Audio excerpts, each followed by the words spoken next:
Hello.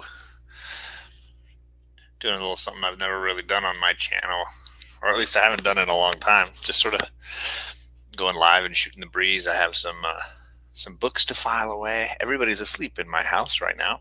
Um, my girls are out early. My wife was zonked early, so I was like, hey, I can put the headset on and be a little quieter than normal, and have a little conversation with y'all. So finishing off my Jameson's coming to the end here. The end of the road for my friend.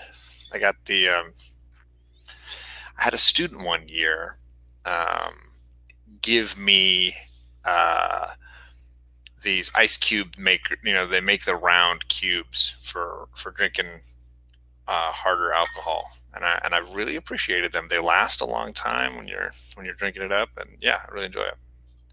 Wow, a whole bunch of people are feeling the same thing as me tonight. I see I see Kevin, who just finished his late night drinking. So, if you want to come and join in here, Kevin, you let me know. I'll drop you the link. Superior Hero Reviews is in here. What's up, brother? Downright Nerdy's in here. I see CC's in here. Hi, CC. The Dollar Bin Fodder. What is up, my local homie? Big O. Hello to you.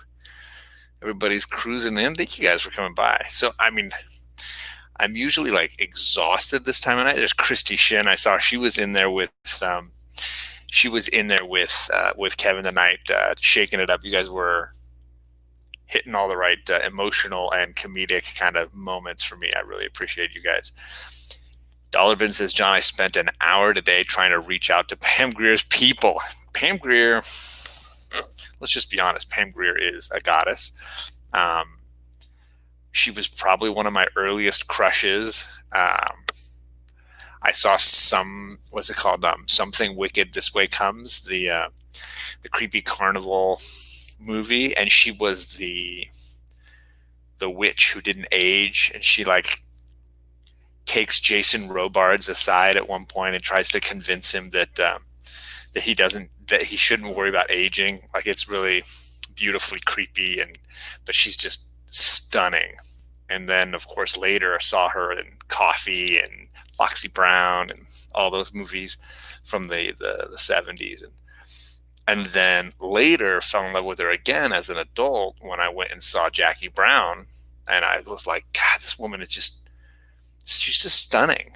And her personality and her just, she just pops off of the screen. Not just physically, just, her eyes, she just pops off the screen.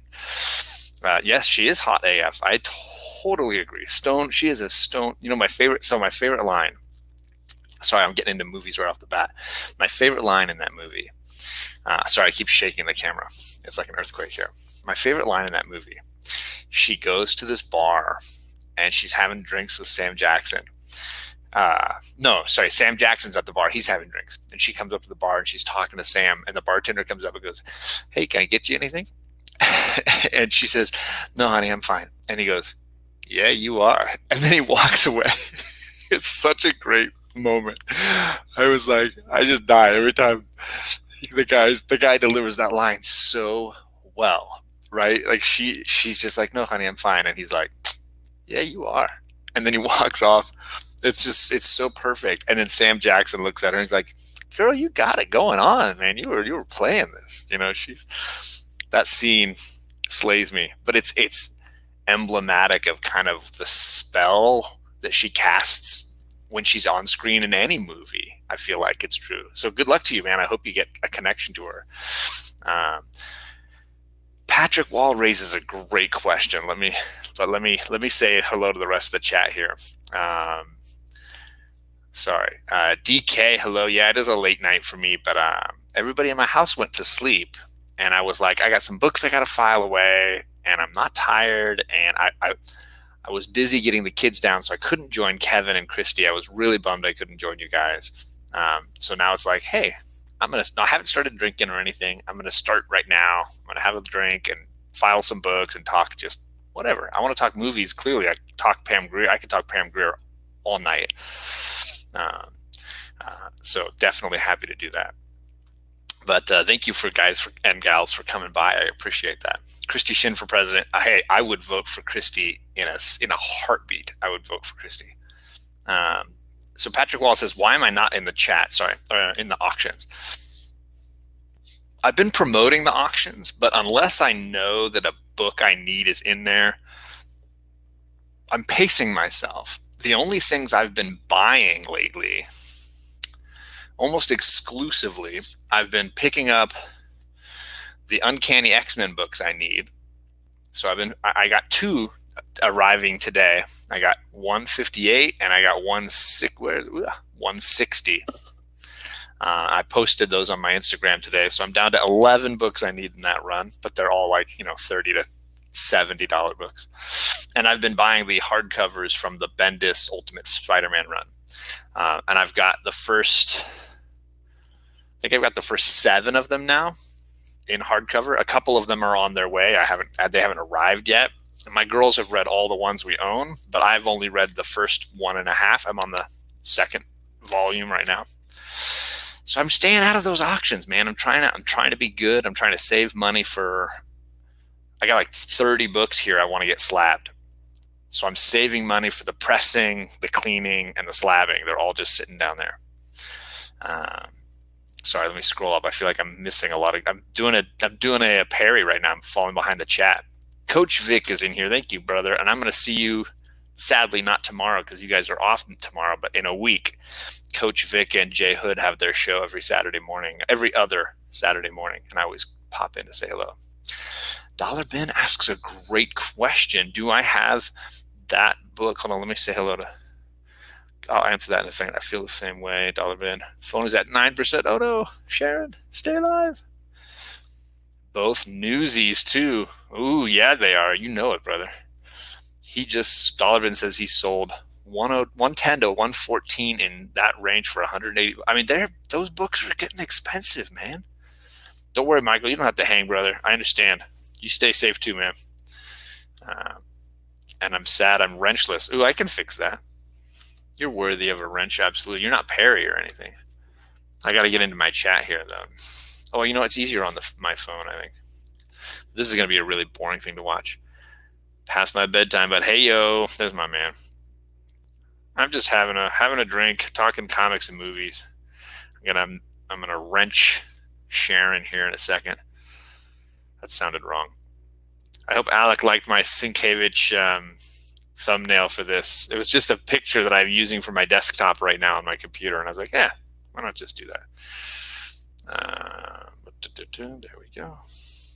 Congratulations, Sharon. You've just been upgraded. You'll be my 1,200 subscriber moderator. I try to do one moderator every 100 subs that I get. So you get to be 1,200 a little early. You've way earned that though.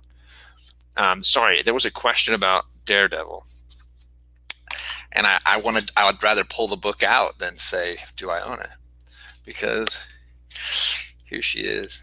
I got a really good deal on it because somebody drew a Sharpie on the cover. So that's a bit of a drag, but I mean, if you can get a yellow suited Daredevil complete, no pieces missing, and pay less than $50, I think you're doing something really good.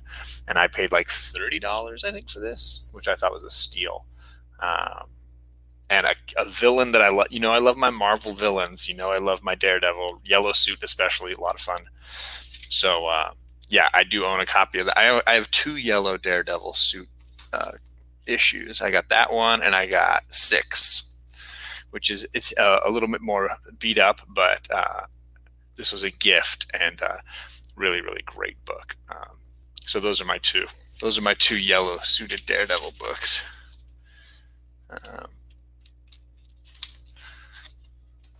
Every respectable Daredevil fan needs at least one of those. Let's see here. Kilgrave is one of Marvel's best villains. Yeah, I totally agree. Sharon, I'm drinking Jameson tonight, the family label here, but I haven't had a drink. So cheers to all of you. This is my first one here.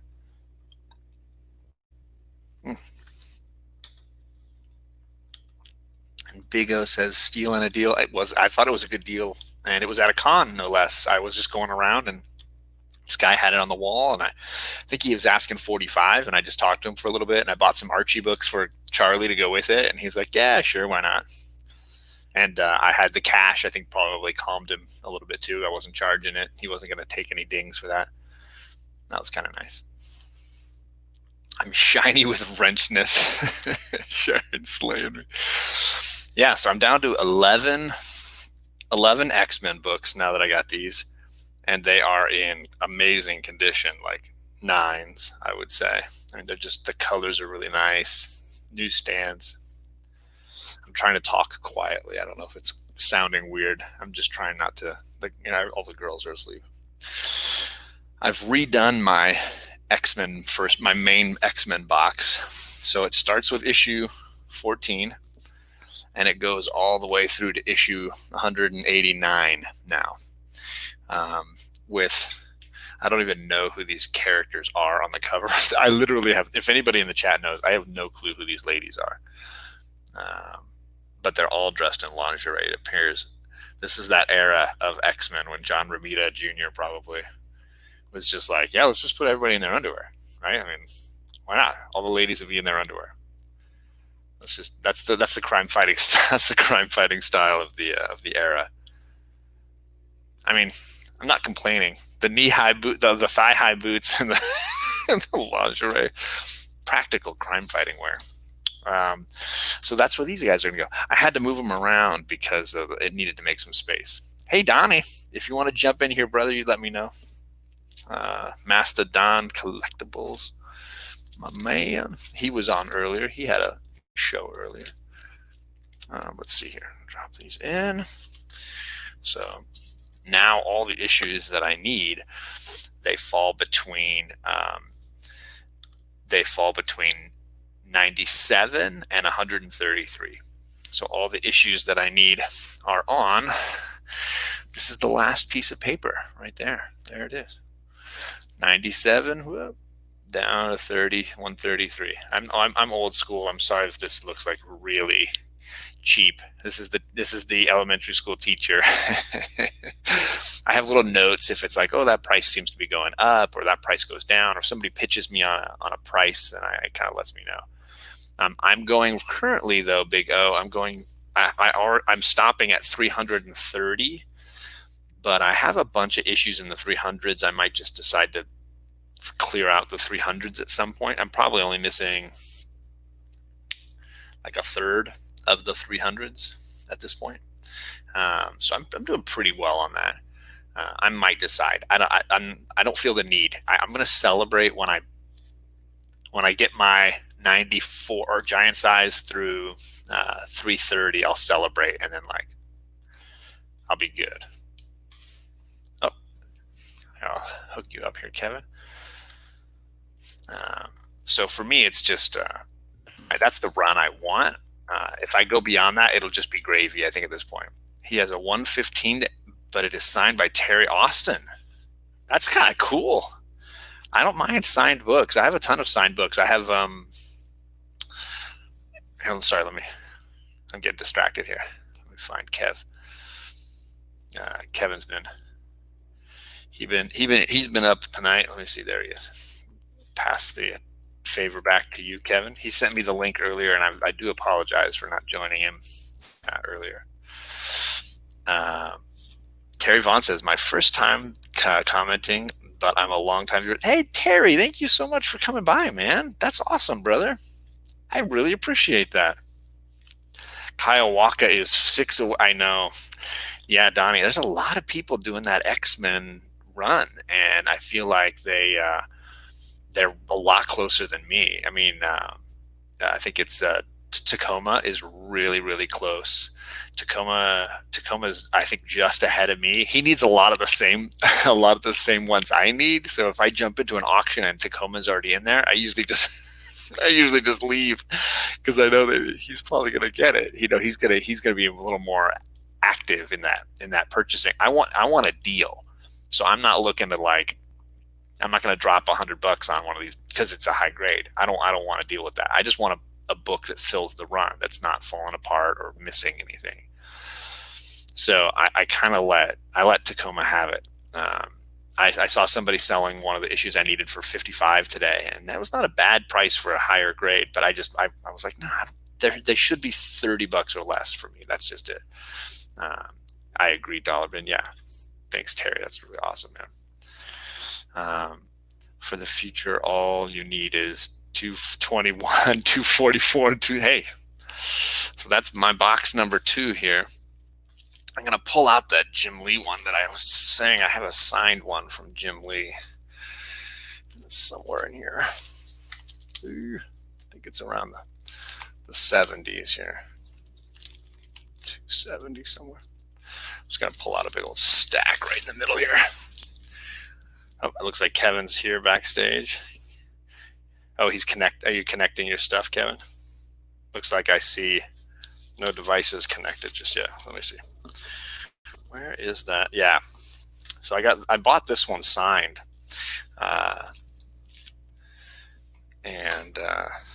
Sorry, I got to put the lids back on these a little bit so I can move some stuff around. This is one of my favorite Jim Lee covers. I mean, it's just Wolverine looking badass, looking hairy as heck, and just all badass. And then it's the silver Sharpie is across the X-Men logo across the top there. There it is. That's a little better. The glare actually brought it out a little. So that's one of the ones I've got signed. I have a few signed. Hey Perry, if you want to jump in too, Perry, just let me know. I know you're probably gaming right now, so no requirements. Just hanging and filing away my new X-Men books. Let's see here. I stopped at 190 or 291. I want to make sure I put these all back where they go. So the second box here is 190 through 300, I think. 299. Yeah. And then the third box is 300 and up. And I got a bunch of books in there. Sure, I mind joining. Just watch another movie. Hey, awesome, man. I'll shoot you the link there.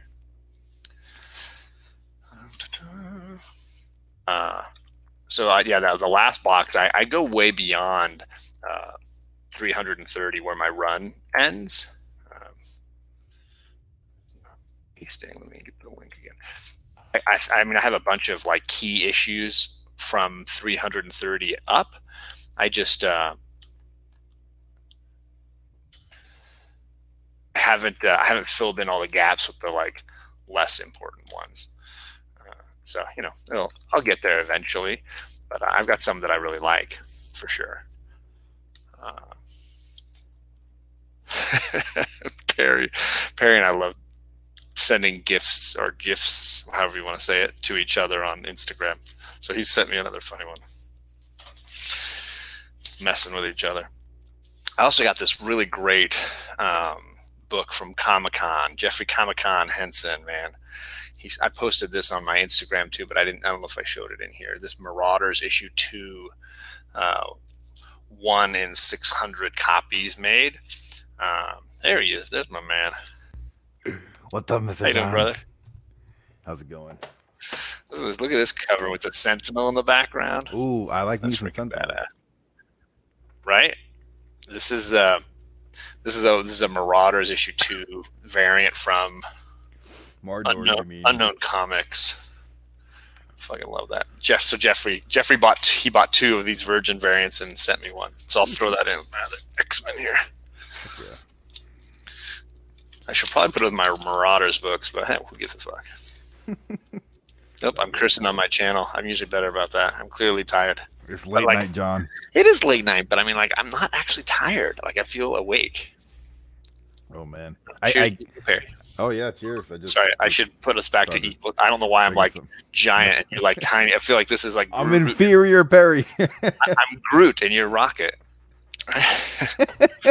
See, that fits your rewatching. Hey, so my girls and I wanted to rewatch. The girls wanted to rewatch Doctor Strange today, it's right so after good. watching your video. It's great. So good. I'm like, oh man, if I have any hallucinogens, which I've never done a hallucinogen, believe it or not. I don't.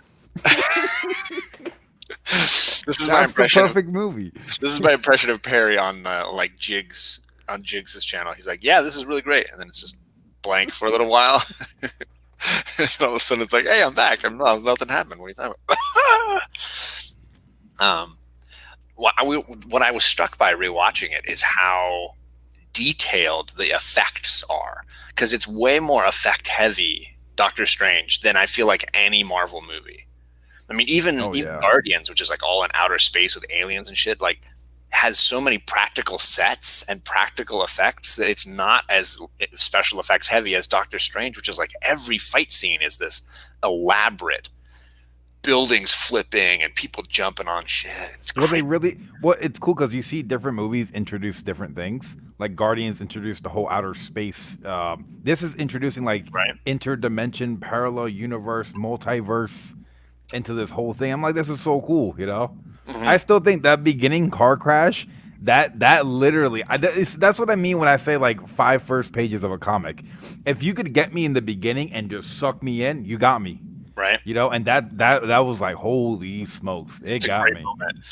And we were rewatching it, and I think they mentioned another Marvel character in the sequence when they're listing all the possible patients he could operate on, and he's trying to pick who he's going to operate. Because they mentioned Don Cheadle, Iron, was it the second Iron Man guy, They say Iron Maiden, no War Machine. War Machine? Yeah, Yeah, they my changed comments. Yeah, my they comments changed his blew name. up with that. Like, did you know this? Did you know this? I'm like, yeah, John told me last night. Oh, sorry. Yeah. Um, but I don't know if you my favorite sequence in Doctor Strange is when he it's the very end when he's like he's got time traveling backwards, but several of the characters are moving forwards at the same time and fighting while everything around them is going backwards. I freaking love that.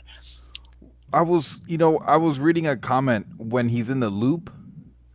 Yeah, Someone said it doesn't really explain how long he's in that loop, so he could literally be in that loop forever. for like yeah for the eons. He's been doing that loop, and Yeah, finally the guy, whatever his name is, or got. mom. I still think Galactus would have been really cool, but you got this. I don't know who this Dormammu is, so they didn't really do a good job of really introducing him to me. I guess I agree. I agree. But like for anybody who was a strange Doctor Strange fan, that that must have been character cool. holds a Yeah, little that must have been meaning. cool. Yeah, But yeah, I think they were saving Galactus for a Silver Surfer Fantastic Four thing in the future. Uh, and Dormammu is great because he's a very abstract villain, and this is sure. an abstract universe. But that whole sequence when they're like fighting in the streets of Hong Kong, and like they grab this bad guy and they throw him at the wall, and the wall's The reforming, wall and he like reform, and he's in sucked the in. wall. Yeah, that was so cool. It's, like that shit is so cool. That Yeah, whole like they're because time is moving one direction, but the heroes are going another way, and they're like fighting each other at the same time. So cool. it it's crazy because you see that early on with the apple. Okay. You see Yeah. the apple going to going as far as being it was rotten Rot. to the Yeah. core, and then back to normal, and then they're like, all right, that was a cool effect. Now let's do it with the entire city. Right. Yeah, it was a definite. You can see Yeah, the setup. Okay, so let me see here. My man Spencer Welch is helping me out here. He's saying that this is a version of Rachel Summers in her mm. little outfit. Oh wow. We got Celine, the Black Queen, in the back, and then this is Magma from the New Mutants. Okay, but I was saying it's like the era of like lingerie, thigh high boots. That's And the heels. crime fighting era. Yeah, the heels gotta have Let me the. dig my heels into your chest. You need You the know. pumps. You know, I always thought it was funny because I'm like, you look at these women and they're like half naked, but then you look at people fighting like in the UFC, they're literally half naked. Like they have like an inch of freaking underwear on, and that's it. You know, you see people getting into fights in the street, and the first thing they do is take their shirt off. So I'm like, you know what? Maybe this whole comic book nudism is kind of like accurate. Right? Ooh, some people talking about wanting to see the character Nightmare in the next one. I want to see Mephisto, the devil.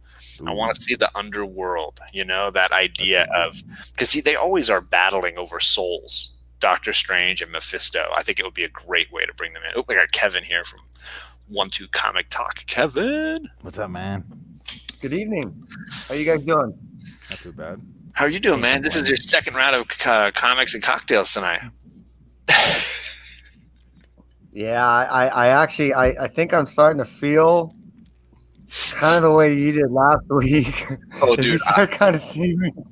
I was struggling last week on your show, and I ended up legit booting like that.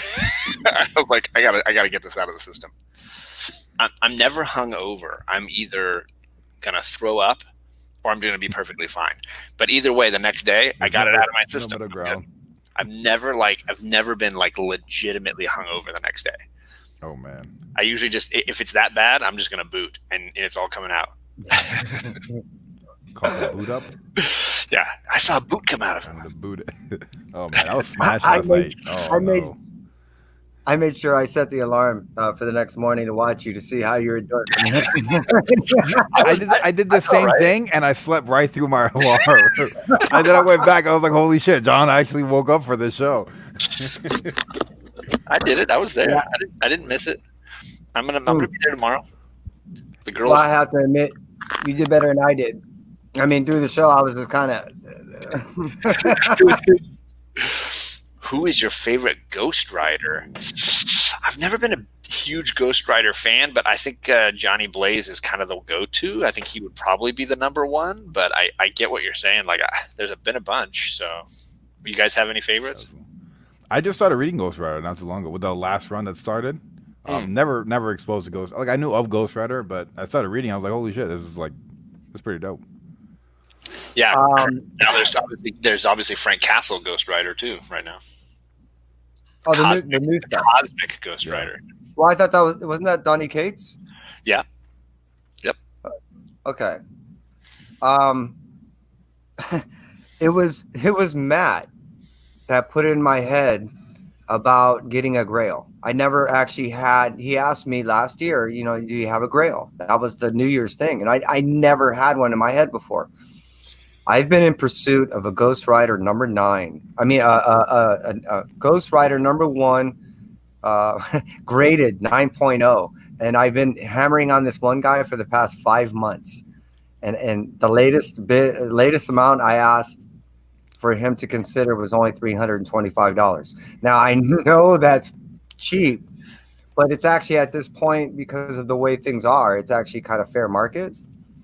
But yeah, I love all of them for each one's the way they're written. Even the first 27 were of one way, and then Jim Shooter, if I recall, came in 28, and it kind of arced and changed in another way, even though that wasn't the beginning of an arc. It just started going that way because that's when Shooter came in to be. So I actually have, a little bit of every single Ghost Rider, and the modern one that's right now, I would have to say is probably one of my favorites, is because you're getting so much depth of a Ghost Rider and what surrounds him in his world, as opposed to it really focusing on just one person.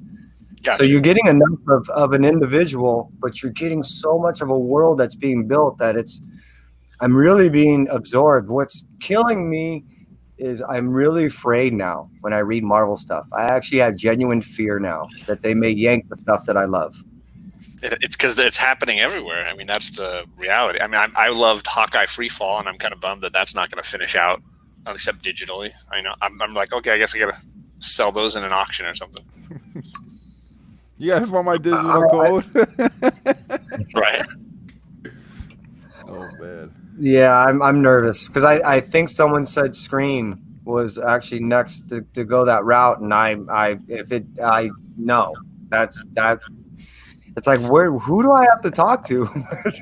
I mean, I get that they should consider scaling back. I think everybody that I know that has been reading a bunch of new books has said, like, Marvel and DC have too many books. I mean, like, just way too many Batman books, way too many Spider-Man books. Like, you could scale back, but at the same time, like the way they're doing it, I feel like is a problem. Like, DC and the Supergirl thing, I'm never going to understand it.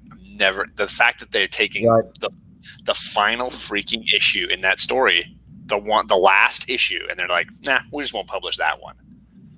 Like, people who legitimately have collected every issue of Supergirl are now like stuck not being able to have the final book in their collection. Really? You know what? I'll say it right here. It's messed up. Hey, Joe and Jim Lee, if you guys are watching this, remember we had a history. Remember that? Please get a hold of me. Seriously. I know you guys didn't recognize me the last time, a few times that we met, but I can give you every instance. I got pictures, man.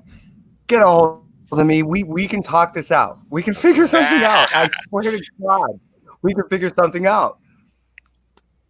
Yeah. And so, I mean, Man, I understand scaling back. I just wish that there had been a lot of thought about it. You know, like Sure. just And then look at DC it and say, completely DC axing Diamond. yeah. I mean, Dude, I I think already it's a I rash heard from a decision. local shop that they're considering not even going and picking up DC books anymore I've because heard the I shipping. saw a few shit say Yeah, that. you got people now. You're gonna have to pay extra in shipping. Like you have to get books from Diamond and books from this distributor, and then you have to keep up like a minimum quota of how many Yep. books you're buying, and then or just like I'm gonna buy $400 worth of books each month. What if you're not selling that? You know, like it raises so many problems. Like, why is DC doing this? Yeah. I know there's a whole well, bandwagon of screw Diamond, but like, come They're on. doing it for money. They're doing it I, for money. I mean, I think Reggie Collects did a nice live stream on the topic today, oh and yeah, I was in the chat for that, and he was basically saying that the only logic behind it is that they're doing it to make a little extra money, and they're trying to make ends meet. And the problem is, what is the short versus long term, right? Like in the short term, hey, yeah, you made a little money. What's going to happen in the long term to your business and your LCSs where you're selling this? Will shops close because they lose customers because they're not getting DC books anymore, or they're having to hike the prices on the DC books? I mean, what are you doing to the business to make a little buck now? You know, yeah, it does cause a dilemma, and there's two things that I can make a point of, and because I talked about this about a month ago, and really what it is it's Midtown and DCBS along underneath an umbrella that has another name on the West Coast is basically the ones that have convinced them to go ahead and go the route. And how they did so is by saying, look at our past history of how we've been able to handle our customers in the past. We're not saying that we just have to convince you like with words. We can actually have now a legitimate past that you can look at. right? So between us two, underneath the umbrella, we can guarantee that we can take care of you. All we're asking for in the way of this time, because everything's being scaled back anyways, is give us that little window. Well, Yeah, after that window closed, they're the ones who basically says, because there was my understanding, there was nothing that I know of. Let me just put it this way. There's nothing that I know of that they actually had anything written down, but there was a agreement of a time window that they would give them a chance to be able to prove them. Once they dealt with them within the past 3 weeks, they're like, all right, we'll go ahead and go that route. Second point I want to make is Frank Gogol actually made a post today that I think best exemplifies it, but I know I'm going to fuck it up. So I'm going to do the best I can by paraphrasing. He said, imagine that your Target and that you have to buy all your stuff through Walmart. That's kind of how it is as far as what you're doing now, because and now that's your competitor too. right. So it goes back to what you're making, John. Is now what do you do? Do you now overcharge the customer where they're going to want to go the route of online, or do you actually take the bite yourself? And now, I don't know if most people know, but shop owners, they're there a long time. They're Yeah, not there because they're making like hand over fist. you don't get They're into not there comics on the to have LCS a end to make 401k. money. Yeah, no. They don't have a 401k and all this. No, it's a passion. yeah, And they want to assist their community to the best that they can.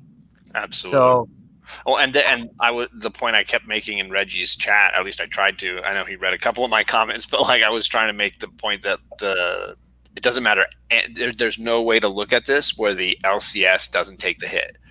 Like it's not you or I, the customer. If Perry and I decide to drop a few titles, we're going to have money. We're not going to lose money, right? Yeah. If we miss out on a few books, it's not. I mean, we'll cry a few tears of privilege, but like the reality is the person taking the bite or taking the hit on this is the LCS, and that's what sucks about it.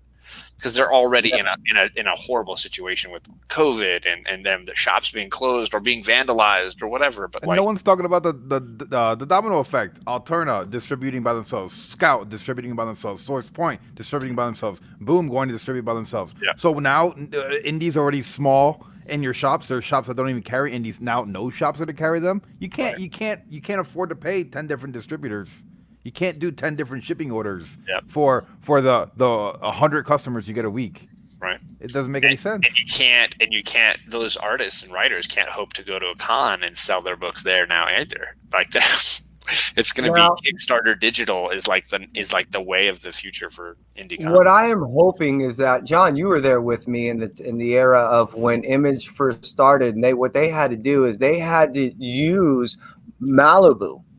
Mm-hmm. All right, to go ahead and publish. So that's why you find a lot of the original Image titles, some of the original characters, I should say, that helped launch Image were first found in Malibu. Now, what I'm getting at with that is a lot of people were trying to use other people not only to publish, but they were also using those people's the publisher stuff, using them to figure out how they're going to do distribution. Now, it wasn't necessarily through Diamond. So back then, if you recall, there was around 4 or 5 good distributors back then. All right. The problem is no one was organized. So things, when you were told something would arrive and then it didn't, especially if you're a shop owner, you were fucked. Because you would sometimes not have people show up, and then they'd go down the street, and for some dumb reason, they got them. Yeah. They could roll into. They could still roll into the Circle K and get them in those days. Well, yeah. I mean, I was always shocked by the sort of the proliferation. I'd go visit my grandmother, freaking up in the mountains of Arizona, where it's like there's just a bunch of old people and people living in the hills, and it's like there's a Circle K and they've got a spinner rack and they got comics on it. That's so cool. Mm-hmm. We legitimately would be camping or hanging out at her cabin or walking to the Circle K to get comics. Like that's what we did like the whole week we were there. I used to go to Circle K to get rolling papers. What was that about not doing anything that was psychedelic? What do you mean? You're not counting weed as a psychedelic anymore. Yeah. No, but I mean, I think that time has changed. Right. And I don't think we'll ever get back to that place where you find comics just elsewhere. It's now like you find them in a comic shop or you don't find them. You find a graphic novel at Barnes & Noble, but like who knows how long Barnes & Noble is going to be around at this point, publishing the way it is. We used to have the comics over at like Books A Million. That's a pretty big like Barnes & Noble, and they just axed that like last year. That sucks. It'd be interesting to see is if they actually did come back in a way of that form, but maybe almost in an ash can form, and then arrive at the 99-cent stores, and the dollar stores and stuff like that. So you can still find them in the spinner racks, and you get like a 24-page thing with a couple, a front page, a back page, and then 2 inserts of maybe some type of advertisement. Well, you think that they would know, like, fall out. I love what you're saying at the 99-cent store, because that there are, I mean, at this point, all the major, the big 3, Image, DC, Marvel, all have a dollar comic line, right? They all have their reprint lines that are $1 per issue that they could easily be selling and marketing to a 99-cent store. You could get your Image firsts or your, Marvel, what do they call them? Masterpieces or whatever, Marvel, I don't even know what they call them. First piece, yeah, I know what you mean. Yeah, something. Yes, Image first. DC just started doing their dollar comics last December, and they just axed it completely. Like no more dollar reprints. What the hell, man? Oh, yeah. Until they hear this, and they're gonna go, "Hey, bring it back." Circle K and Bell Gardens. Now you're talking SoCal, baby. Never heard of Bell Gardens. Well, you're from the I know. I'm just saying. I watched a show. I watched a show where they visited old U.S. towns where abandoned like whole store is just locked up and left, and all I could think was that's what's on that spinner rack. What comics are sitting in there? That's hilarious. True Believers. There you go. There you go. Thanks, Bueller. What's up, Bueller? I haven't seen Bueller in a long time. How you doing? Oh, he's been bouncing around, man. He's had some big interviews going around lately. He was on Hero and the Kid last weekend, right? I mean, they're scraping the bottom of the barrel. Well, you know, I was on there. You know, come on, dude. They clearly have already started that process, right? They started with Bueller. They're like, who can we get that's worse? Hey, Barry, you busy? Yeah, that's hilarious. So, what did you watch tonight? Can you talk about it, Perry? What you watch tonight? Predator. Fuck yeah, man! 1987. Oh man, I posted a thing on my Instagram for Bill Duke yesterday. He's the big bald black guy who's like charged. Oh, he sweats like a mother. He's dude. like stripping off his clothes, and he's like, "We're gonna have some fun tonight. We're gonna have some fun tonight." Yo, that Predator messed him up, dude. Bleeding. Oh yeah, he cut. I kept saying like, why is the guy with shave? He's in that helicopter shaving. I'm like, dude, you don't even got that much hair. I love that guy. So he's directed like 10 or 12 movies. Oh, he's a director. And then he starred in at least 40 something movies. He was on the CW show Black Lightning. Kachun. Is Kachung in the chat? Yeah, he's a big Predator fan.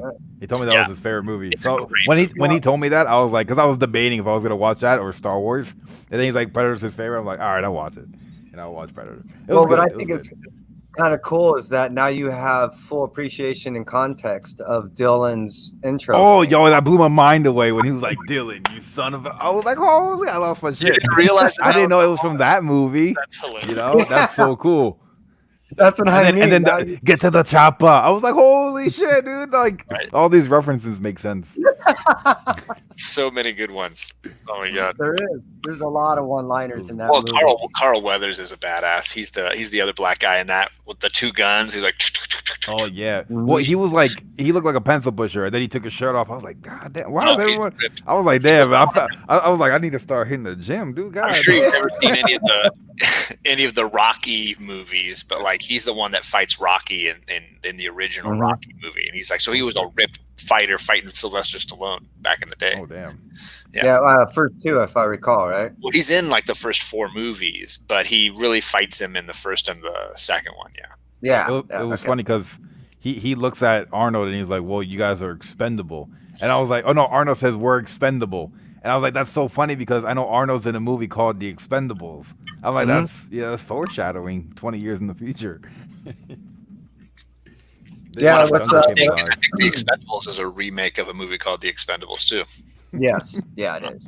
If I recall, I think it's from the 60s or something like that. Yeah, it's something like that. So then you don't want to pick your review, but clearly you didn't hate it, right?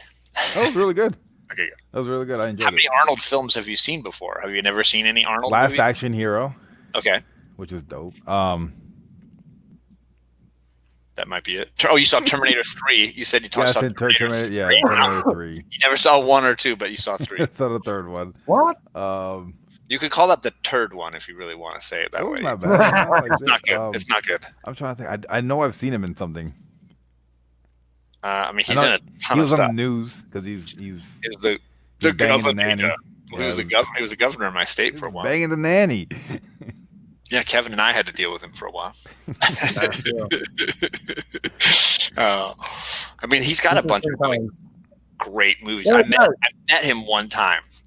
What? Back before he was the governor, because he owns all those restaurants, the Planet Hollywood restaurants that are like movie memorabilia scattered around the restaurant. And then the gimmick was that they always said that celebrities would come by.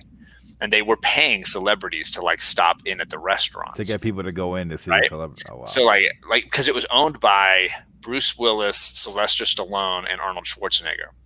Right. And so I was in the restaurant for my sister's birthday one day, and Arnold just walks through, and he's like, he greeted everybody in the restaurant, signed a couple things, posed for some pictures, and then bailed. And my sister got a picture with him, and she was legitimately taller than he was. Oh, he's not tall. She's not that. Oh no, he's not that big. No. How tall is he? He's like Because he's ripped. fucking ripped, dude. But he's not. Oh man. He was like 5'5", 5'4". Oh, is he that short? Man, maybe you're right. He's not. No, I guess he's about my height. So he's probably he's a little. Let's say he's probably about 5'7", maybe. I'll check. He's not that tall. I'm bigger than the Terminator. Holy smokes. What's funny is, Tom fourth Cruise, he wears lips. Okay, this is bullshit. Okay, this is proof that Google doesn't know things, because it's saying he's 6'2", and there's no way. Because I was taller than that guy, and I was still in high school, and I'm like he's the governor. He could be like, "Hey Google, make sure you change my height." When my brother played basketball in high school, they asked them their height, and then they changed it all. So all the programs and all the published material told my brother that he was 6'2", and I'm like, bitch, I'm 2 inches taller than you, and I'm 6'2", so like that shit's not right. Oh man. And I think it's probably the same for the internet. He's like, tell everyone I'm 6'2". You're 6'2". So that's last time I saw him, it didn't seem like I was looking any higher than eye to eye. But yeah, I would say I don't know. This Patrick Wall's probably right. He's like Sly is 5'6", Arnold's 5'10". I would say it's near there. I'm 5'11". So he's not as, I mean, he just, okay. There's a thing about muscle mass too, that like the shorter a person is, the easier to put on muscle mass it is. Wow. And so like a really tall, skinny person has a hard time beefing because the muscle is stretched, right? So those kind of actors, like Chris Hemsworth or whatever, needs to juice just to gain bulk quickly enough to I tried juicing and I can't with the oranges when you squeeze them and they get all the pulp, and sometimes they get the seeds in them. I don't mind the pulp as much, but the seeds. I just blow you up for that joke. So but somebody like Tom Cruise, who's like short, can bulk up and maintain. Oh yeah, he's super short. My mind's being blown. That was the joke. I loved it when Nicole Kidman divorced him, and she went on David Letterman's show. The first thing she did, she sits down with David, and he's like, "So, how you doing?" And she's like, "I can wear high heels again." I was like, "Burn!" Yeah, he's really short. Because it was like she wasn't allowed the whole time they were together. Like they would go to premieres, and if she wore high heels, she would be like a giant, and he would be this little guy. So, all those actors are pretty short. Whatever. I mean, it doesn't matter. On film, you can make. I mean, they used to in the old days. They used to build the sets for the actor. So, like, they want an actor to look tall. They would build a tiny doorway, and the actor John Wayne, and he would just look giant. Yeah, John Wayne. Right? Or you'll see a movie where the actress is at least as tall or near to the height of the actor, but she looks shorter, and it's because you can't see their feet, and the dude is walking on boxes when they walk around. They do all these little tricks to just make the height disparity the way they want. That's so cool. If they want the actress to look tiny, they'd build her a doorway that's a lot bigger. And then she would walk through it and look tiny in the frame, right? So they could like trick the eye with these. It's the same thing they did in Lord of the Rings, which you still haven't seen. But like there's shots where one actor sits really close to the camera, and the other actor sits like back here and looks tiny compared to the other actor, but it's just the way the camera angle is. And then they talk like that, they talk, like they look right there. But like, the truth is like, he's behind me here, little camera. Now, John Wayne was big, but they would actually to maintain that he had this large presence. What they would do is they would build things behind him small. So he still had this large presence in front of the camera. Because also camera wouldn't want to do the distinction. It would, how we have a problem sometimes getting focus. Yep. So they would purposely build the background a little smaller. So he was to also maintain the prominency of the actual shot. Spencer Welsh, the Hoff is tall. I'm 5'11", and I looked up to the Hoff. Hey, everybody looks up to the Hoff. Yeah, respect the Hoff. But then there's a guy that doesn't have huge muscle mass, right? He's a little stretched, a little leaner. Like guys like Ryan Reynolds. I mean, he's in great shape, but he's just not like ripped like Arnold. No, he's toned. Oh, Arnold went back in the day, man. I watched Commando with Kate the other day. Oh, there was like a 2-second scene in The Predator where he's making a trap and the camera goes like it just shows his back and shoulders, and you see how massive it is because he's hunched over. I'm like, holy shit! Yeah. Wow, like that really puts into perspective how massive he is. Oh yeah. Like from the I back. think his best, build look in any movie was probably Conan. Oh, that's I a good think, one. I think that's as big as he was ever in. I think Conan was a couple years after he had won his awards. You know what I mean? So that I think that was as largest he ever was. I mean, but like if you go and when you get around to seeing the original 2 Terminator movies, you see just how ripped he was. I mean, because he defined up more. Both of those movies, he basically starts bare ass naked, like he just walks around. Right. Because like the idea of the time traveling in that story is that you can only travel back what is biological. So you can't bring like a cool futuristic gun or any like bulletproof armor. The clothing is inorganic matter will not transfer through time. Right. Exactly. Couldn't you wear organic clothing? What the heck would that look like? You're gonna skin somebody and wear it? What the hell are you talking about? You sound like you're crazy.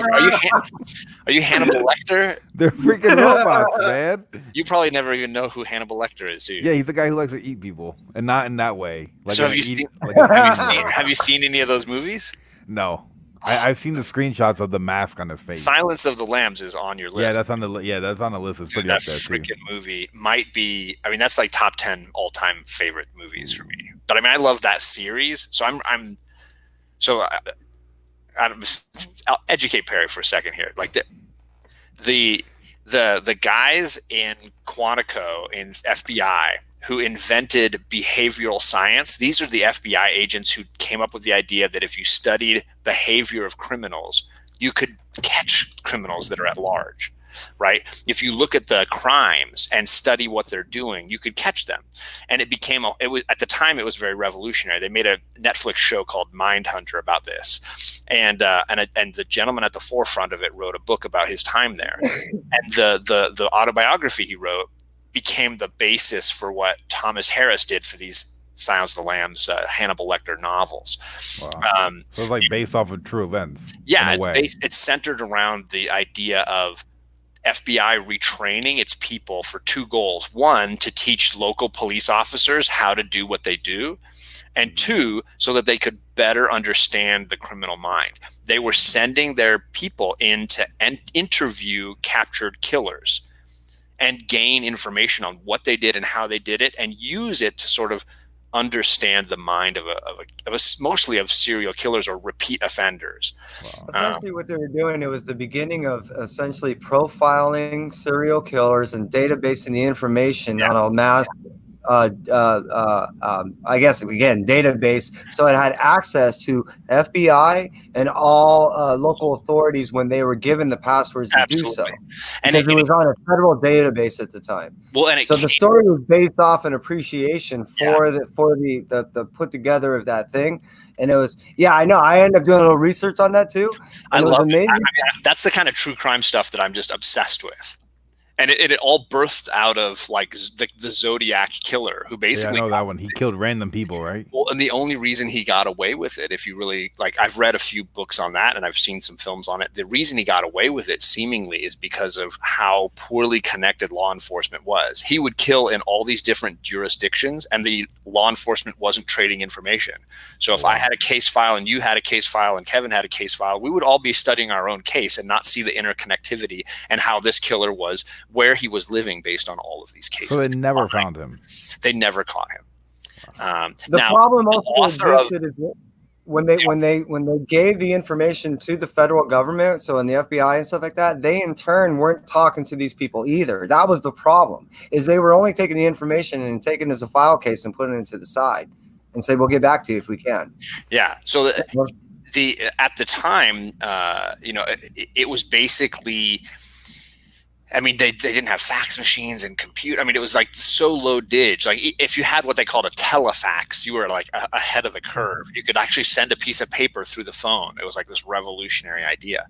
But it took like a day or something crazy. It was like 3 days to send a couple of pages. Like it was yeah. And so they weren't sharing this information, and And he basically, the killer was able to kind of get away with these things because it was so inept. And so the film Zodiac and the books that it's based on are written by this gentleman who worked at the local paper at the time. And he believes he's figured out who the Zodiac is. He believes he figured it out, but he can't say anything. The killer has passed away, like he's of an age where he would have died by now.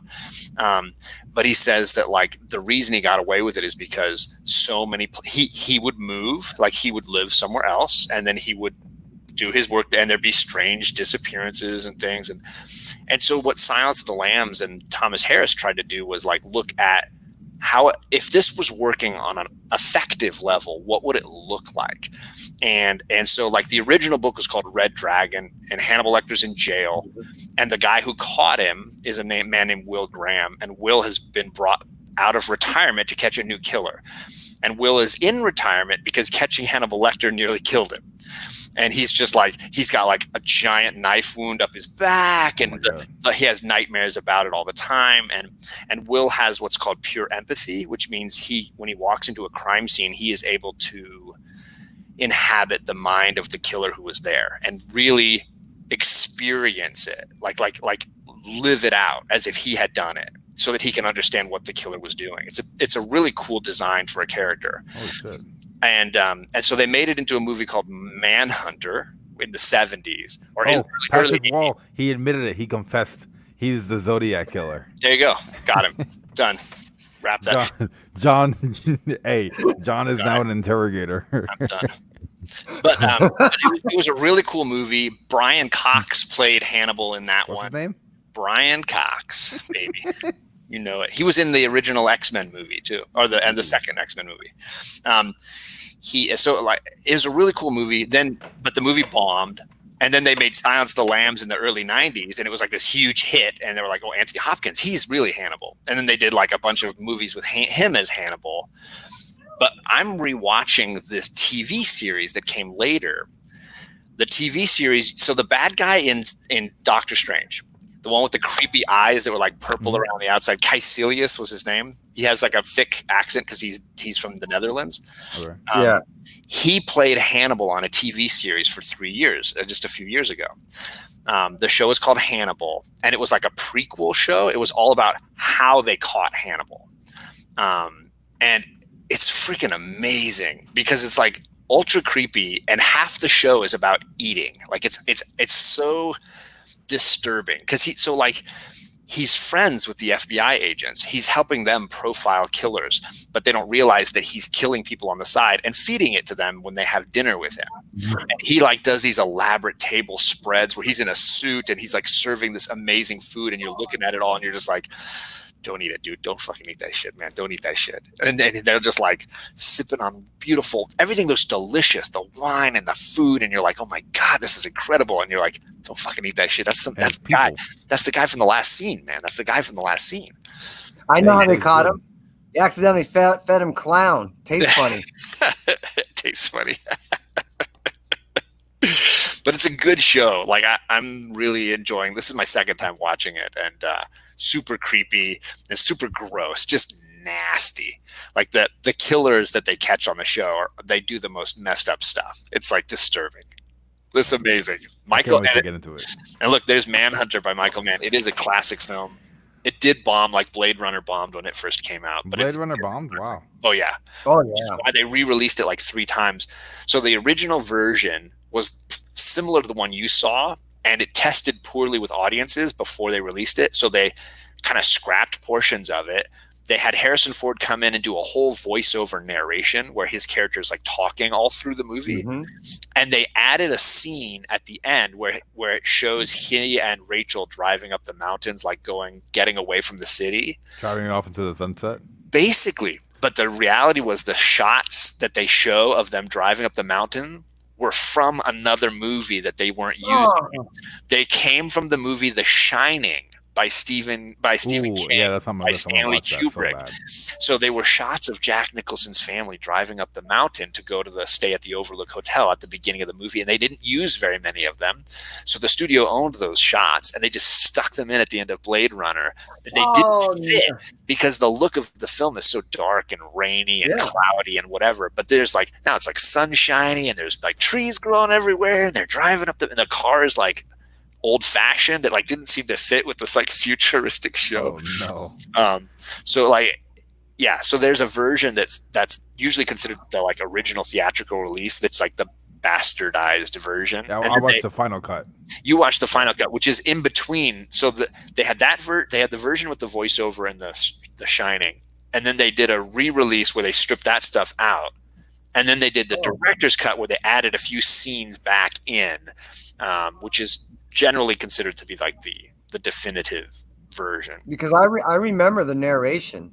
I remember the narration version. It's so I mean, that's weird. A lot of DVDs will have all the versions. You can like skip between them.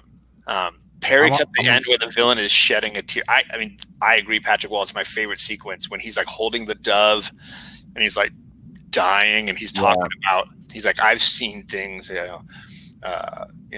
asteroid showers off Jupiter, and he's like basically like speaking in poetry almost. It was like, I even said it. It was very poetic. Yeah, that like he was saying like it's my memories will fade to time like a tear in the rain. Yep. See, I remember it, and if you go to my Patreon, you could actually go ahead and watch the full reaction video. I know I get along with Mr. Gore Vidal really well. I mean, I honestly could count on one hand the people who've seen Hannibal all 3 seasons. Oh, wow. And he's my guy, man. He's my guy. He's seen it. It's a really underrated show, and it's just epic creepy. Now, there's that. When you were talking about other movies that had flopped, even Wizard of Oz had flopped when it first launched. It had taken years before it actually gained traction again. And I think a lot of those, what we now define as classics, can be that way. I mean, I know that It's a Wonderful Life was just, it bombed. It took like years of it just running at Christmas time on a loop for people to appreciate it. And I know Casablanca was not a huge hit when it first came out. It was like people liked it, but it wasn't like what it is now, where people consider it the greatest movie of all time or one of the greatest movies of all time. Like a Gone with the Wind type movie. Yeah, no, it's put in the same category. Mm-hmm. But if you are into those psychological hardcore type mindfuck movies, they're Harry. Another one I do really recommend is A Clockwork Orange. But you gotta I got that on the list. You gotta be able to understand that it's one of those movies.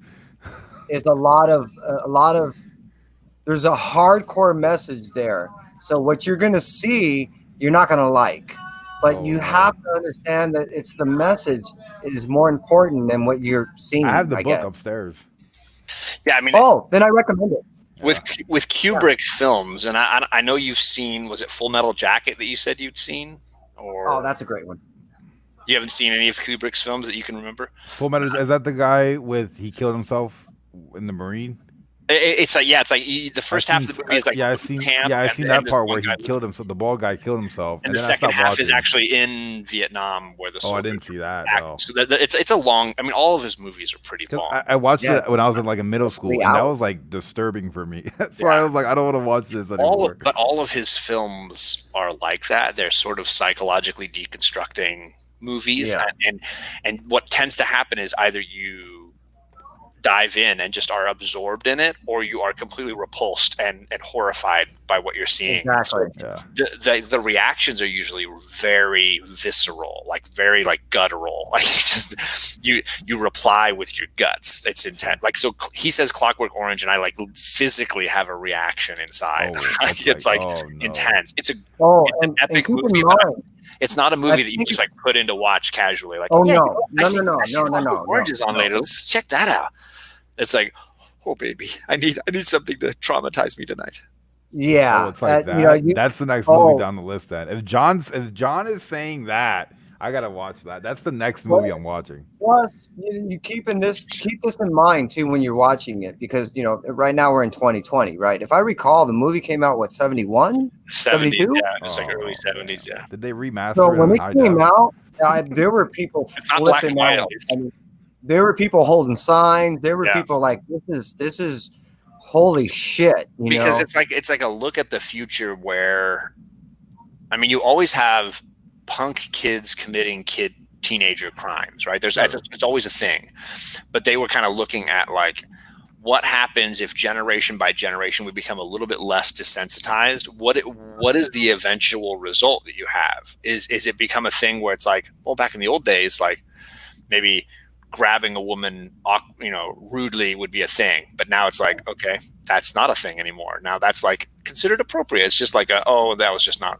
And now it's like, okay, well then by degrees you get more traumatizing and more desensitizing, and so it goes to this extreme. But again, and then when you get to the end, it's the exact opposite, because when it hits you at the end, it slams you in the face with, okay, you see where you're at now and you don't like this, and you say usually yes, all right, so here, this is what's going to happen. Now, is the cure worse than the disease? That's where you end up at the end, and you're just like, oh fuck. Bye, Christy. Hey, Christy. Yeah, so we got a big day tomorrow. His films. Hey, Kai, what's up, man? How's it going, man? He just finished out school, so. Oh, congrats. Kate did too. Yeah, this is her first day off. Yeah. Ruben Guzman. Patrick, I have not seen The Exorcist. It's on your list. I heard you mention that one. I do know the scene with the girl where she's like screaming. That's pretty much like half the movie. So let's just okay. Well, I seen a clip of her like screaming like years ago. So, but I was gonna say, like, Kubrick films in general are the most of any filmmaker. The reason he's popular is because he's a filmmaker who challenges you, and then you're stuck dealing with it. All of his films are like that. So you mentioned The Shining earlier. Are you slapping yourself? What's going on there? I think I see a bug. Oh, okay.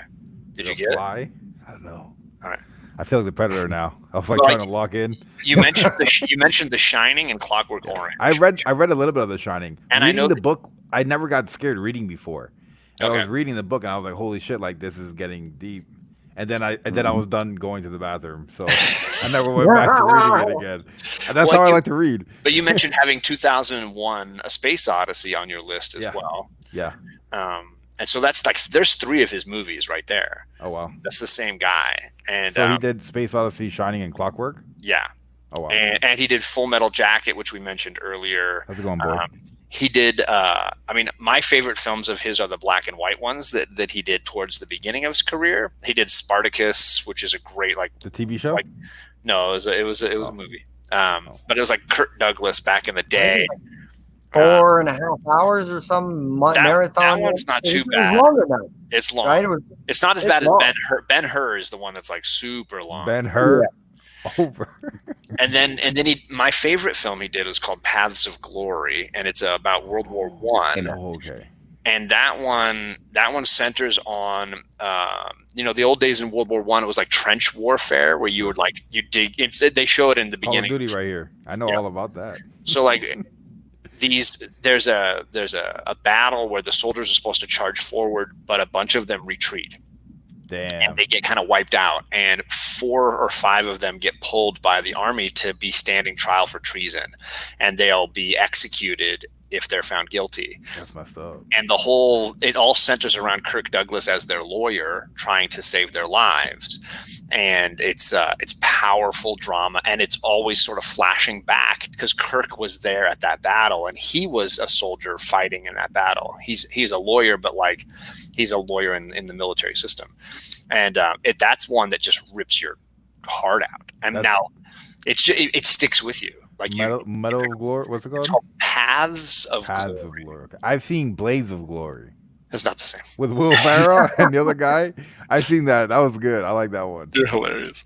But then, so he's also done comedy. I think I'd be willing to bet that Kevin has seen Dr. Strangelove. Ooh. which is If an I recall, iconic movie. I don't believe I made it through it. It was so long ago. So Yeah, I don't. Doctor but- Strangelove is about nuclear war and about it's hilariously relevant. You know, what kind of an idiot do you want with his finger on the button? It's really that kind of a question. Yeah. And how close you can come to dying if the guy sitting in the office with the button is a fucking idiot. And it's a powerful look at power and government and military, and it's an amazing. In the whole 1984 and all that other type of, I mean, what goes along with comedy. all that. It's a comedy. I mean, it's like hilarious. Like there are legitimately like laugh out loud portions. And Peter Sellers, the comedian who played in all the Pink Panther movies, who's a riot. He has like two or three roles in the movie, and they're all just hysterical. It's a great movie, but it's like leaves you thinking. It just leaves you thinking. That's why I couldn't make it through it. I'm not really a Sellers fan. Even on all the Pink Panther, what do you do? Like 3 Pink Panther movies? Oh, a bunch, yeah. And I think he did one when he came back years later, like a decade later. My point being is I am not a Peter Sellers fan. I never really, it wasn't my taste. I get it. I mean, I know he's not for me though. That's a movie that I will watch again, and I'll repeat the viewing on. Versus Clockwork Orange, I'm like, okay, I've seen it a few times. I think I've seen it 4 times. It's that intense, huh? I'll never see it again. No, you don't have to. Like you said, it's disturbing and it leaves an emotional scar. Much like, what is that one movie where Am I gonna cry? No, it's not a tears kind of emotional response. Am I gonna throw up? Like what is gonna happen? Oh, it's gonna be a throw up scene. Oh no. It's not that. It's not gross. It's just Blue Velvet is the other one. Blue Velvet, yeah. That's the other one that again you don't desire necessarily to go back to it always, but once you've seen it, it leaves an emotional scar. I mean, you'll never forget. And you appreciate it.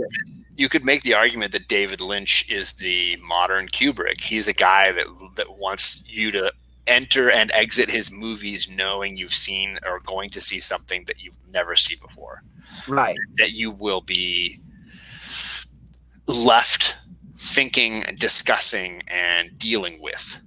But see, again, that both these guys, what their ultimate goal is not to leave you like many others just say that I've watched the film. What they're saying is they want to pull you in. They want to involve you to the point that you leave with there's what they call like feeling. Feeling is just a non-emotional tale. I mean, it's a reaction, right?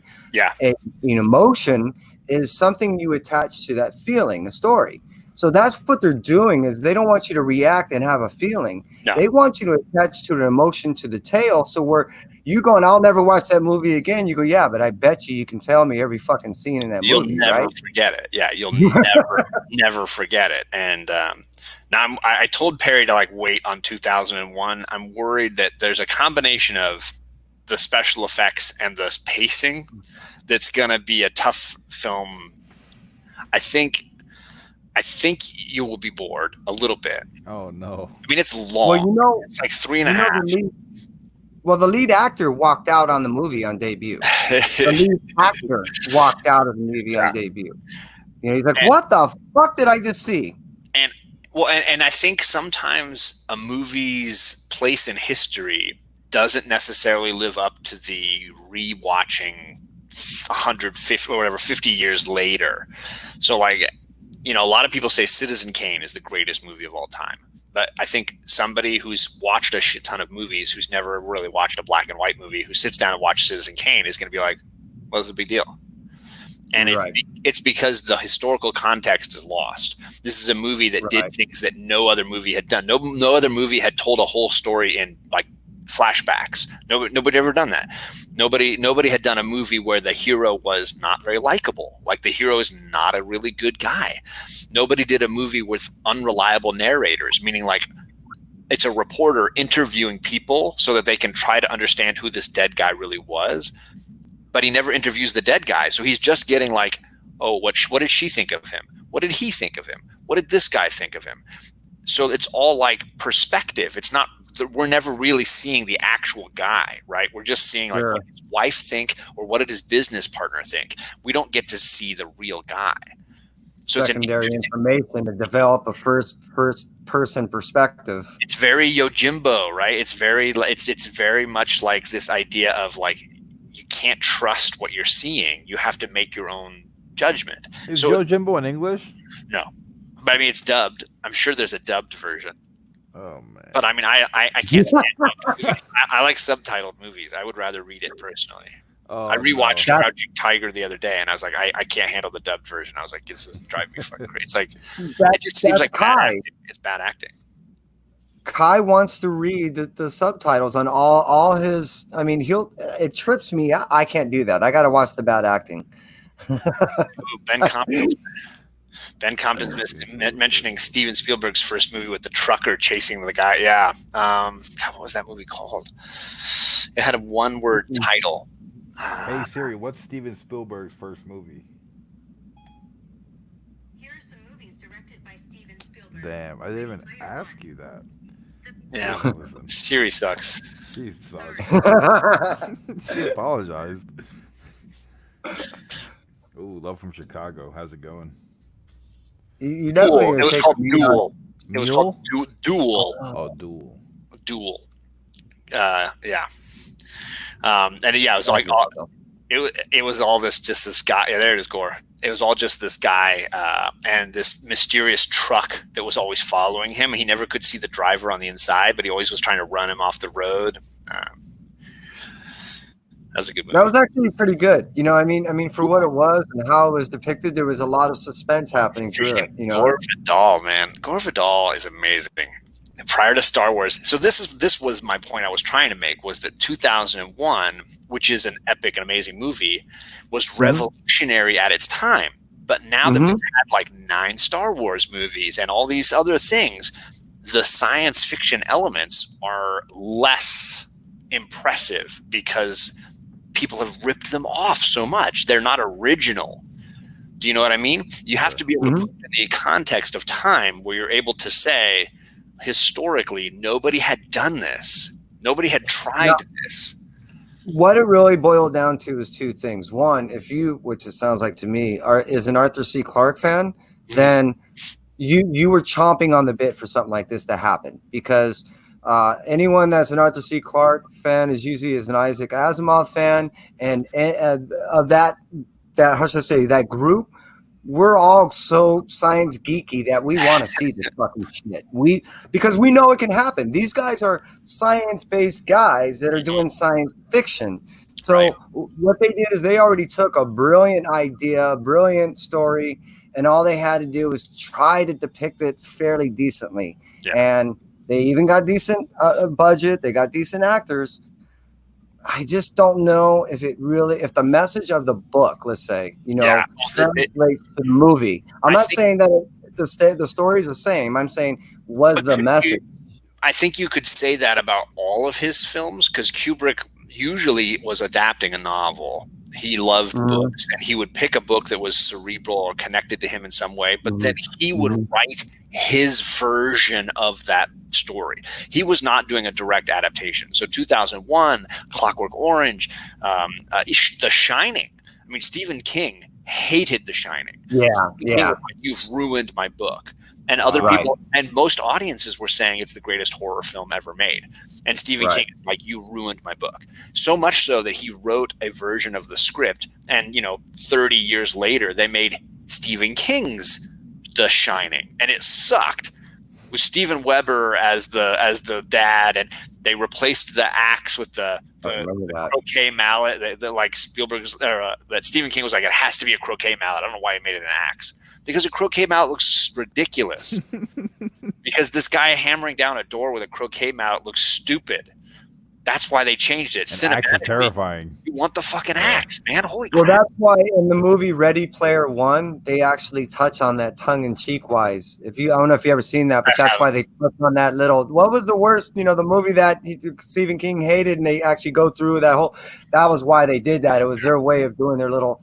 So Hey, I let's touch think on his films were taking liberties. They always had the essence of what the writer was doing, and they had the essence of the story, but he was always pushing it through his own lens. And as a result, I think they were always different from the source material. But my worry is, I mean, I think I would love to watch Perry watch 2001. I would love to see it. Yeah, it's on the list. It's on the HBO list. My worry is that you're going to be like a little bored. You make sure you've like, you know, you got good rest. Make sure you've like got soda. You got things. I want you coffee. Oh man. Yeah, because it's going to line of blow. It's going to demand. Okay. It's going to demand a lot. There is another thing I'm asking of you, Perry. Oh Okay, boy. so when you watch 2001: Space Odyssey, Sure. all right, there's a scene in there that you'll see they depict it as like a Neanderthal type man. Well, it's all the right? first like third of the movie or like quarter of the movie is like the dawn of time, like humans Right. discovering tools. Like Right, and then we shouldn't ruin it. I don't want to spoil no, anything. I'm not ruining. No. Blind, man. That was you, not me. But what I'm saying is, I want you to remember that scene, and then I need you to watch the beginning of the movie of History of the World Part 1, and you'll see what I mean. Yeah. I'll do it. There's the I'm chat. excited. The chat is talking about Duncan Jones, the director who did World of Warcraft, the World of Warcraft Awesome. movie. Yeah. They paid so much homage to that game. It is awesome. Did you enjoy it? I haven't seen the film. So World of Warcraft started off as the RTS where you like look down, and there were so many scenes where they did the look down, like a role playing, like a real time strategy. I was like, yo, that is so cool. So the director of that movie is David Bowie's son, the singer David Bowie. Yeah. And his name is Duncan Jones. I haven't seen that movie, but he's done two other really great science fiction movies. One is called Source Code, and it has to do with Jake Gyllenhaal, like repeating it's sort of like Groundhog Day, like where he's repeating the same like day over and over again. Okay. But each day he's trying to get a little closer to figuring out who blew up this train that he was on. And he relives it, and is it this person? And he's got to follow them for a little while, and then the train blows up, and he realizes, nope, it wasn't that person. It's this. And he keeps going back, and you're trying to figure out what's going on.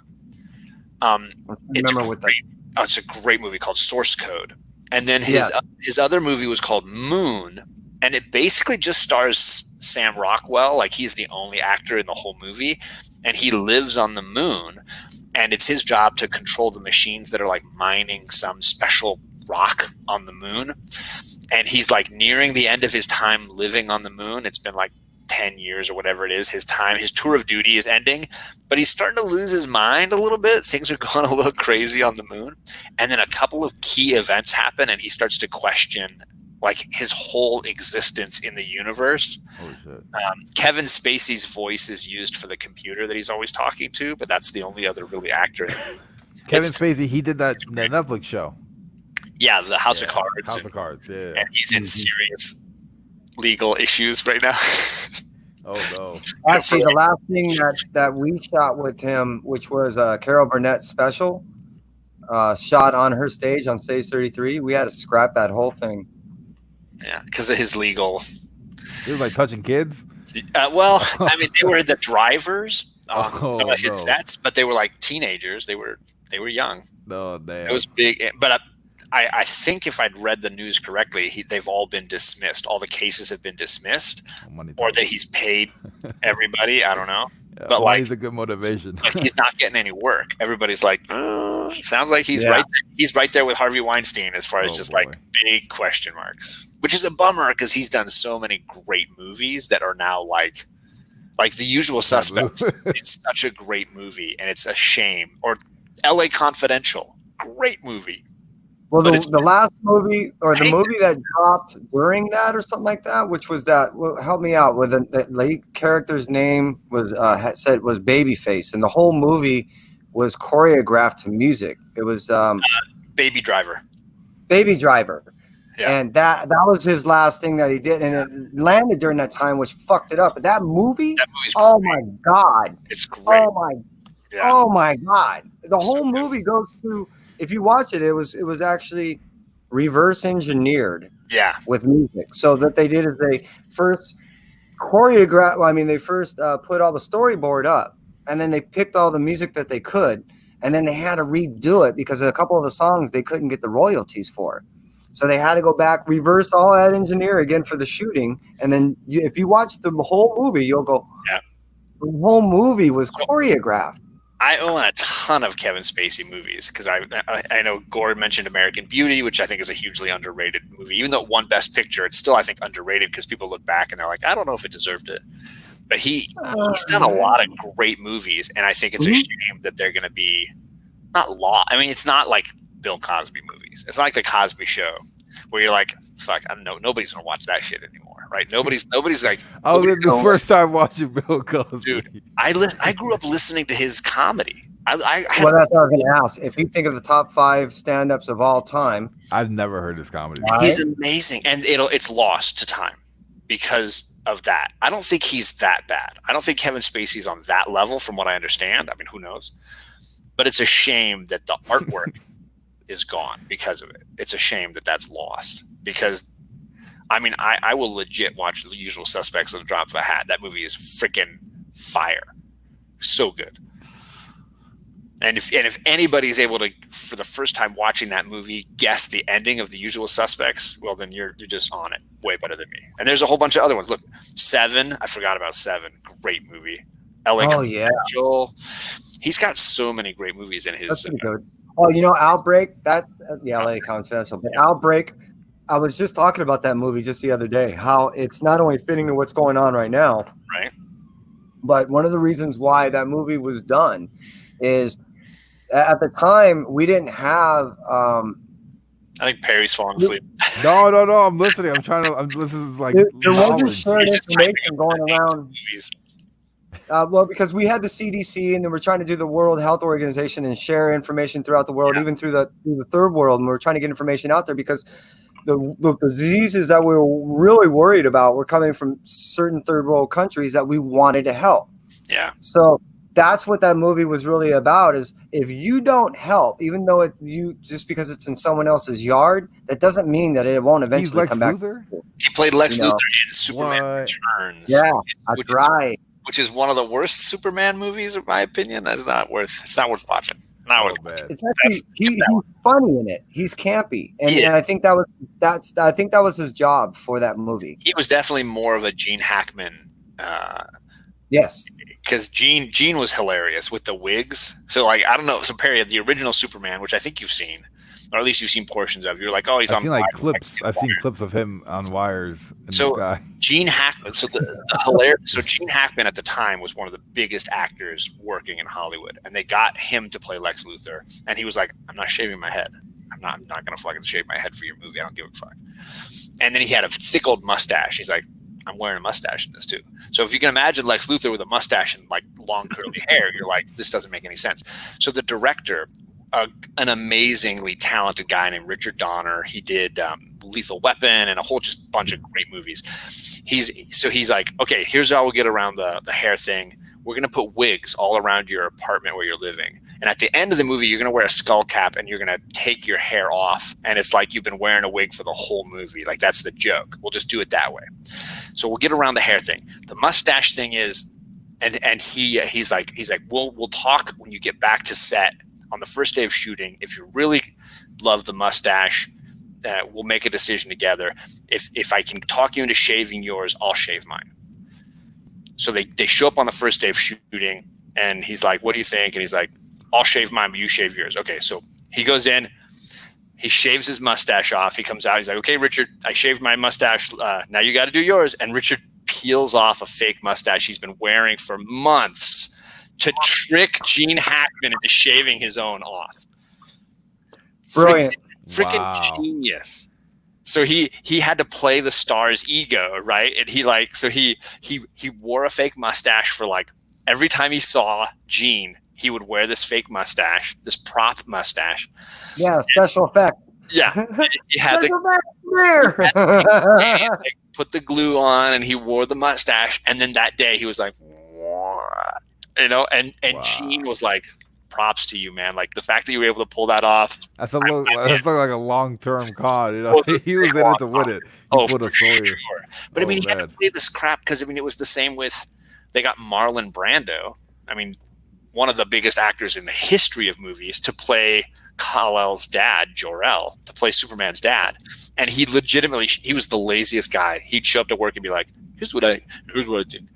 You just shoot my face and then make me like a floating head that like you can float around the screen. He was like trying to figure out ways to just sit in a chair and act and not have to actually be on the set. Wow. And he had to constantly convince Marlon Brando to like show up and like act. He had to get him out of his chair, out of his trailer, and onto the set because he wanted to be like, no, you know, I'm like his dad. He's always seeing me in the floating in the mists in his cave. Like it's always just like, you know, you don't need me. I don't need to act in this movie. It was hilarious. So he had to like convince these two huge actors to do things for him in the movie. Now, all the other actors were mostly unknown. Like, you know, the Margot Kidder, who played Lois Lane, she'd never done anything really. And Christopher Reeve had never done anything. In fact, the search to find Superman was like almost a year to find Superman. They have test footage. He legitimately screen tested his dentist. He's like, my dentist is really handsome and he's tall. Like he could be Superman. They could not find Superman. And they have the screen tests where he asked his dentist to come in and put on the suit and act out a couple of the scenes because they're like, we just have nobody to be this character. Like nobody to be Superman. They need to release this footage. They really do. It's on the DVD. Like you can see like all the test footage. And then of course they finally found Christopher Reeve. And what sold them on Christopher Reeve was they threw him on the wires and they started flying him around. And he was the first actor. And if you look at the comics, he changed the comics in a lot of ways. He was the first actor to like put his hand out in front of him when he was flying because he was trying to balance himself on the wires. And it changed the way people drew Superman, where they started having the hands out in front when he was flying. But like most people were just like, he would fly with his hands back. That was the way they drew him in the comics and the cartoon shows. He wasn't flying with his fists out in front of him. They're like, but he did that. And then Richard Donner's like, that's our guy. That guy's fucking amazing. Let's do this guy. That's crazy. I never knew that. You just blew my mind. Neither did I. It really shifted now. And then people started drawing Superman a lot more with the hands out in front. Seeing Christopher Reeve do it, he became Superman. There it is. There he is. Superman. That mustache didn't peel off so easily. No, not at all. Yeah, I mean, that was legitimately a tough job. And they fired Richard Donner at the end. So he was... So he was balancing these actors, these crazy actors. He was trying to find his Superman, and they wanted him to film 2 movies at the same time. Oh shit! He was making Superman 1 and Superman 2 at the same time. Yeah, he was shooting both movies, and it got so bad. The studio was like, "I want to fucking fire this guy. I hate this movie. This movie's going to be a fucking bomb." And Richard saw that this was happening, so he stopped shooting Superman 2 and focused on Superman 1. He took the ending to Superman 2, which he liked better, and he put it in Superman 1. So he like stripped the ending out of Superman 2. So the whole like ending with like Lois, Kevin, with all the stuff that happens to Lois was in Superman 2, and he moved it. And he was like, you know what? I'm just going to make a really good Superman 1, and if it's great, it'll be great, and I'll own it. But if it bombs, like I've given it everything, right? He makes Superman 1. They fire him after the movie's out. It's a huge hit. You're right. It blows up, and then they're like, oh, fuck, what do we do now? You gotta hire him back. Like no, they didn't hire him back. They hired another guy, but the other guy had to use like basically half of what Richard Donner had shot already. Half the movie was already shot. He just had to come in and make a story out of what was left and make an ending and make the whole thing work. Wow. There's But the big difference was the first movie was more of a romance where it got in all those women. The second movie is an action. Not at all. Oh, yeah. And the second movie, like there's even a version you can find, I think it's on DVD, and I've seen it streaming, called the Donner Cut, where they recut the movie and they have like some, you know, like cheap storyboard special effects sequences because they try to put together what the film would have looked like if Richard Donner had been brought back to finish it. Interesting. He's amazing. His run on those two Superman movies is iconic, and I wish he could have been able to finish what he wanted to do, because I think it would have been too. I mean, I don't dislike Superman 2. I just feel like Superman 1 is everything, and Superman 2 is like, it's just a good sequel, you know. And yeah, Christopher Reeve is Superman for me. I know he's not. So somewhere in between the Batman TV series, where it's like he's got a beer belly and he's like he just doesn't look like Batman. He's like, hey, he's got a stretchy suit and this guy's got a good voice and he's got a bit of a beer belly, but we'll just let him be Batman. Somewhere between that guy and like Henry Cavill, who's like, okay, he's a bodybuilder, like, is where Christopher Reeve was. He was just naturally fit and tall, but he was not ripped. He was not like Thor, right? Chris Hemsworth is like on roids. That guy's insane. He was just fit, and yet like it worked. He was just like 6'5". The guy was freaking huge. He was tall. Yeah, he's tall. And could still put on shoulder weight. He was big.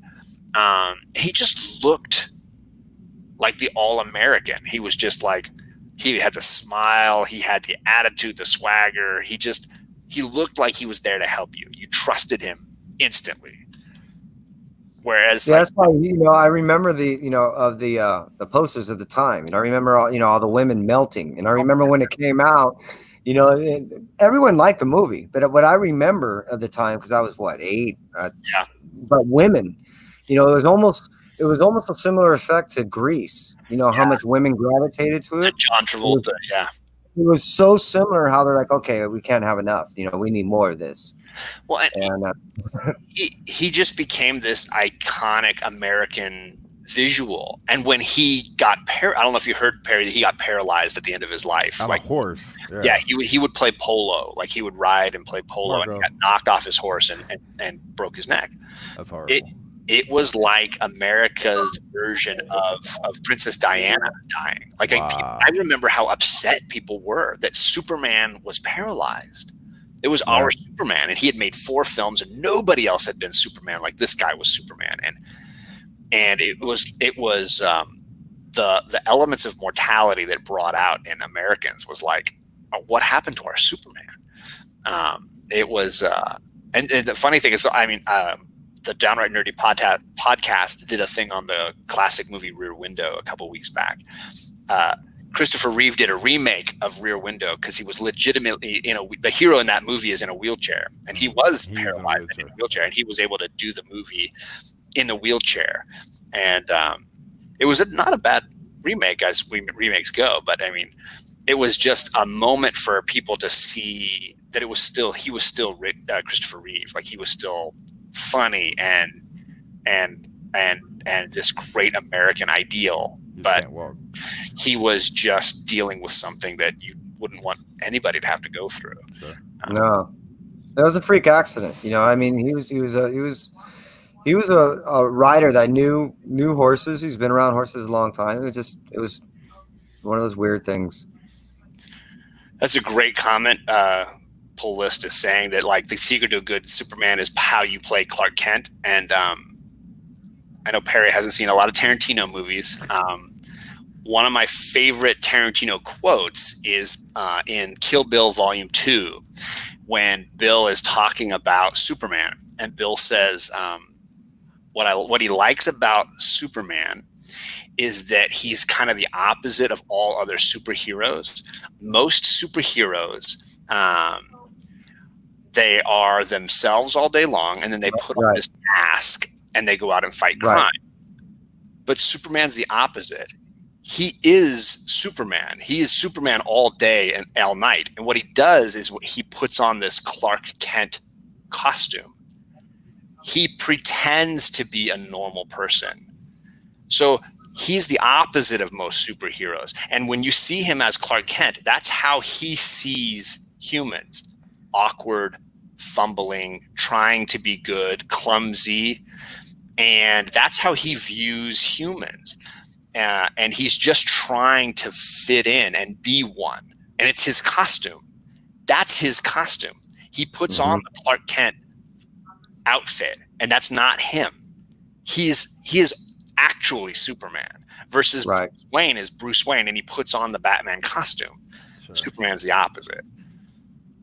Or Green Lantern has to put on a ring or so Right. forth. No, right. No, and that Heroes is are like that. Superman is the only one I think that really does the opposite of that. Right? He puts on this fake human suit. which, you know what? I don't know if you've seen the Kill Bill stuff, but you know, Perry, what you may love about some of the Kill Bill stuff, if you haven't seen it before, is there's so much little philosophical tie-ins that you will notice that there are like Usagi Yojimbo quotes that are actually interweaved to the storyline, not just quotes. They're actually storyline pieces that you're like, holy, why do I know this scene? And you're like, wait a minute, I've read this, man, I know it. And yeah, there's actual scenes from, you know, the storyline of all that Kill Bill stuff that you're like, these are, because a lot of that folklore stuff has always been told throughout generations. So that's how that Kill Bill stuff is. When Tarantino. Did you? I don't know if you knew this, John, but you know the Tarantino scene for Pulp Fiction, the whole diner scene. Yeah, that was right down the street from me, right here. Yeah, it's south of LA, right? It's Hawthorne. Hawthorne. No, yeah, right. Because I know he did parts of Jackie Brown down in like north of Long Beach area. He did parts of Jackie Brown down there. Because he's around here a lot of times, so he'll do stuff right over here in South Central. He'll go over here in Compton. He'll right over here in Long Beach, and start cruising through, and then up here in Hawthorne because he used to hang around. But yeah, that's why, you know, I mean, when you'll see scenes and you're like, wait a minute, that's Southern California, man. And then he did all that stuff out here. He loved SoCal. Yeah, well, and then all that stuff, you know, he does it on the other side over where Universal is. That's over on Valley. Well, I know Perry's going to get to Tarantino at some point.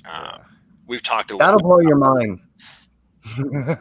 So Tarantino. Fire Guy Ryan came down, and I know he's a big Tarantino fan, and we were talking about Jackie Brown, which is like for my money. I know we started tonight talking about Pam Grier in the chat. Jackie Brown's a great movie, and something magical was happening in Florida when they were shooting Jackie Brown, because while they were shooting Jackie Brown, which is based on a book called Rum Punch, that novelist was selling his books real regularly, Elmore Leonard, and another director named Steven Soderbergh was making his version of an Elmore Leonard movie also in Florida at the same time. And if you know Elmore Leonard books, like his characters show up in other books. So like you might be a main character here and then like a small character in this book. And there's a lot of like interweaving going on between his books. It's like a giant shared universe, right? His novels.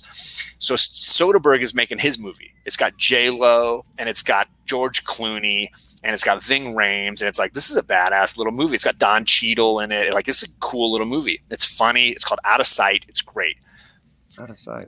And Quentin's making Jackie Brown, and it's got Pam Grier and Robert Forster and Samuel Jackson, and it's like, this is a fucking Robert De Niro's in this shit. It's like, it's a badass movie in its own right. And then they realize that there's some characters in both books, and the movies are being made by separate studios. And Quentin's already shooting. He's got Michael Keaton playing this DEA FBI agent guy, and they're like, we have the same guy in our movie. Could we borrow him to show up in our movie? And so they made an offer, and they talked to Quentin, and Quentin's like, this is a freaking amazing idea. I'll cut him 3-4 days if it gives you guys what you need. So Michael Keaton was given 3 days to come over and shoot on their movie, playing the exact same character for 2 different studios at the exact same time.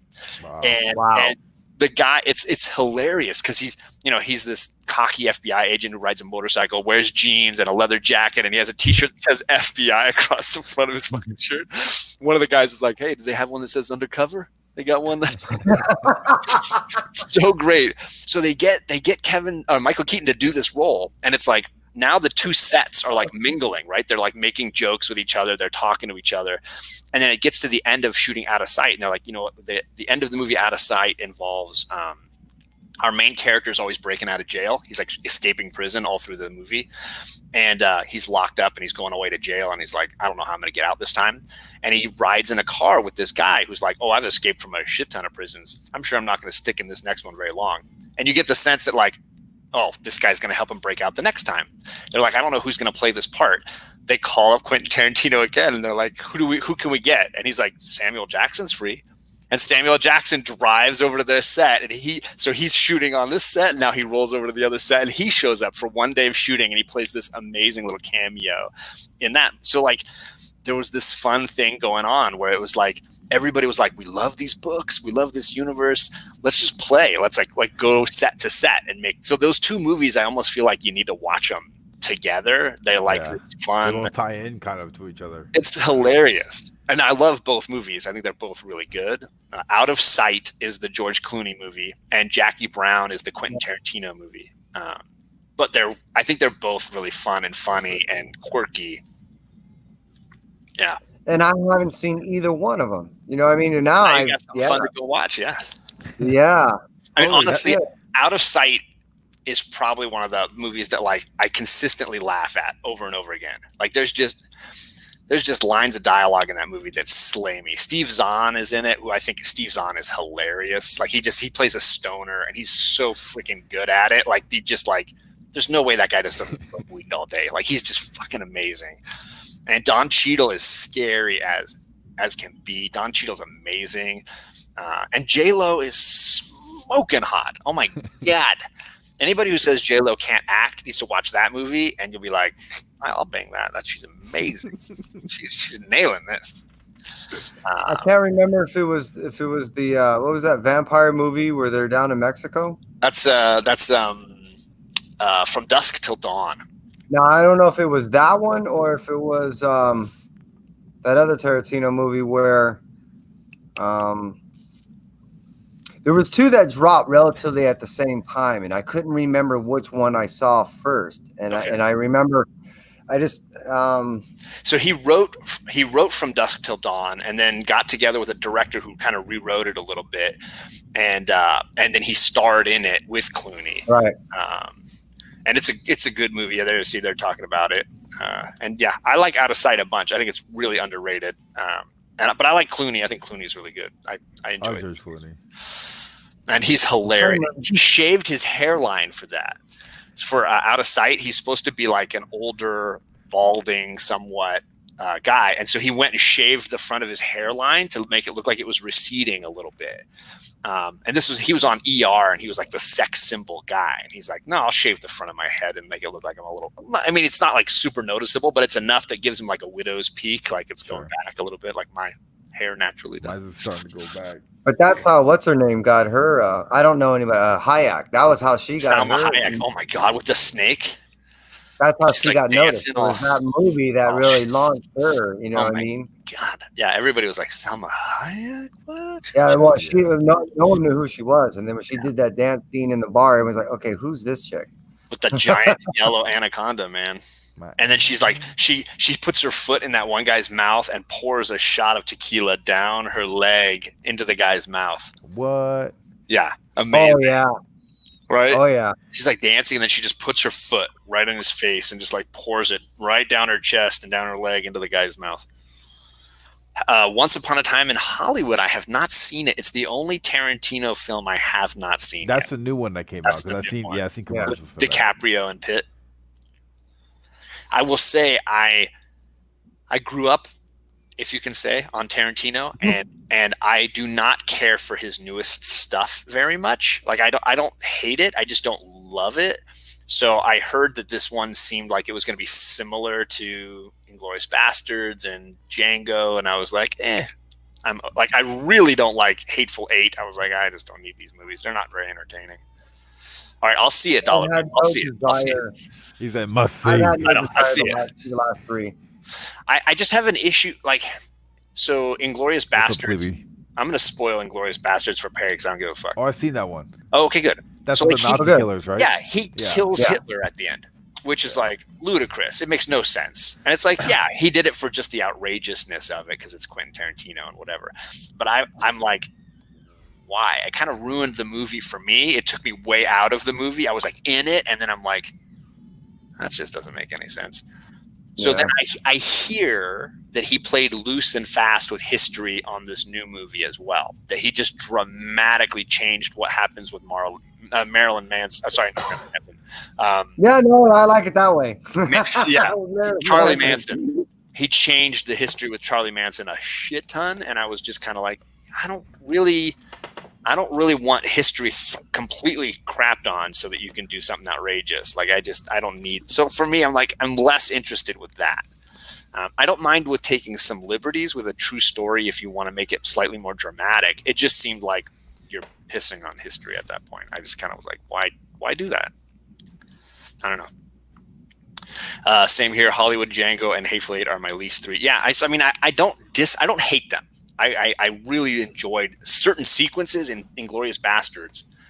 The sequence at the very beginning when Christoph Waltz goes into the cabin and he's like talking and he knows that the little children are underneath the floorboards. That's amazing filmmaking.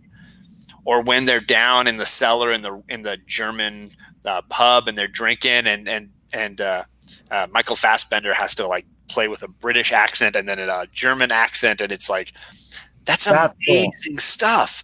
Yeah. But the movie as a whole, I just feel like it doesn't add up to something I love. It's just I love parts. I just don't love the whole thing. I don't know. Yeah, I'm there with you because that's what it was. Planet Terror was the other one that was, and that's what I couldn't remember. If I saw that at the same time as I was watching Dusk Till Dawn, I don't know which one I saw first.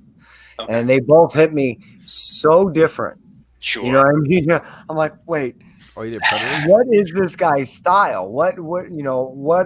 Because usually there's a style that you can formula that you can figure out, so you can get a feeling of what. And I couldn't figure it out yet.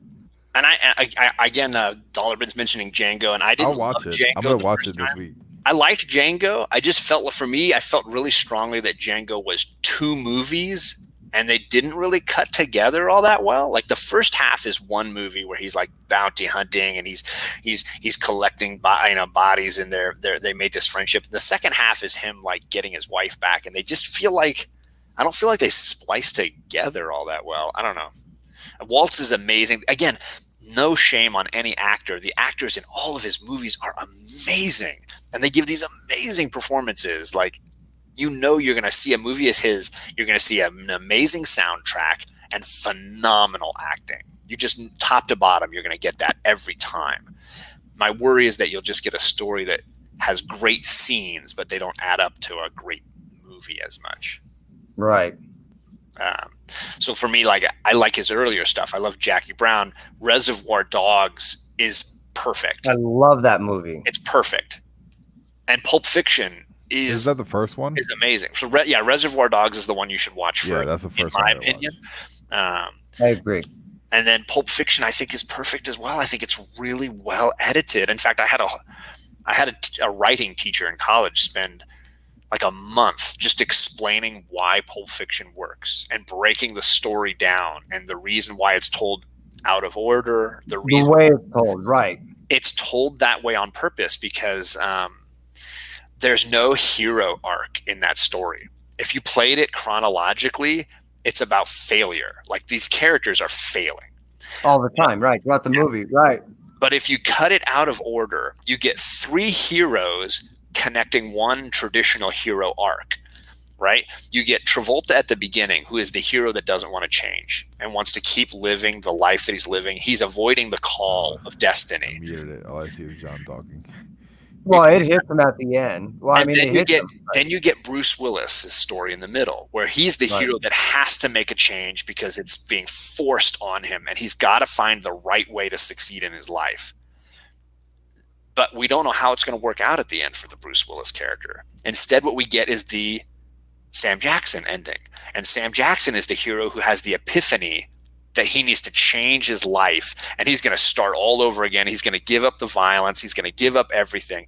So you have one hero story, but it's done with three different characters piecing it together. And because they edit it the way they edit it, you now have it in the correct order for the audience to feel like a happy ending was achieved. But if you put it in the chronological order, you realize all these characters fail, and all these characters are going to end up basically dead or ruining their lives. Like it's not going to work out well. Now, as you know, I think the people that do know me in the community know that I am definitely I like these thought challenging type movies. I like these things that provoke thought, or even definitely emotion or introspectiveness. I love this shit. This was a movie I had to watch a couple times to go, okay, wait a minute. I need some semblance here. You know what I mean? Where the fuck am I? You know, it's because I knew what was going on. Don't get me wrong. And I could follow it. I just didn't know how I should be receiving it as far as overall retelling it, how it was supposedly happening, and then accepting it how it was being told to me. Because as you're stating, they're two entirely different things.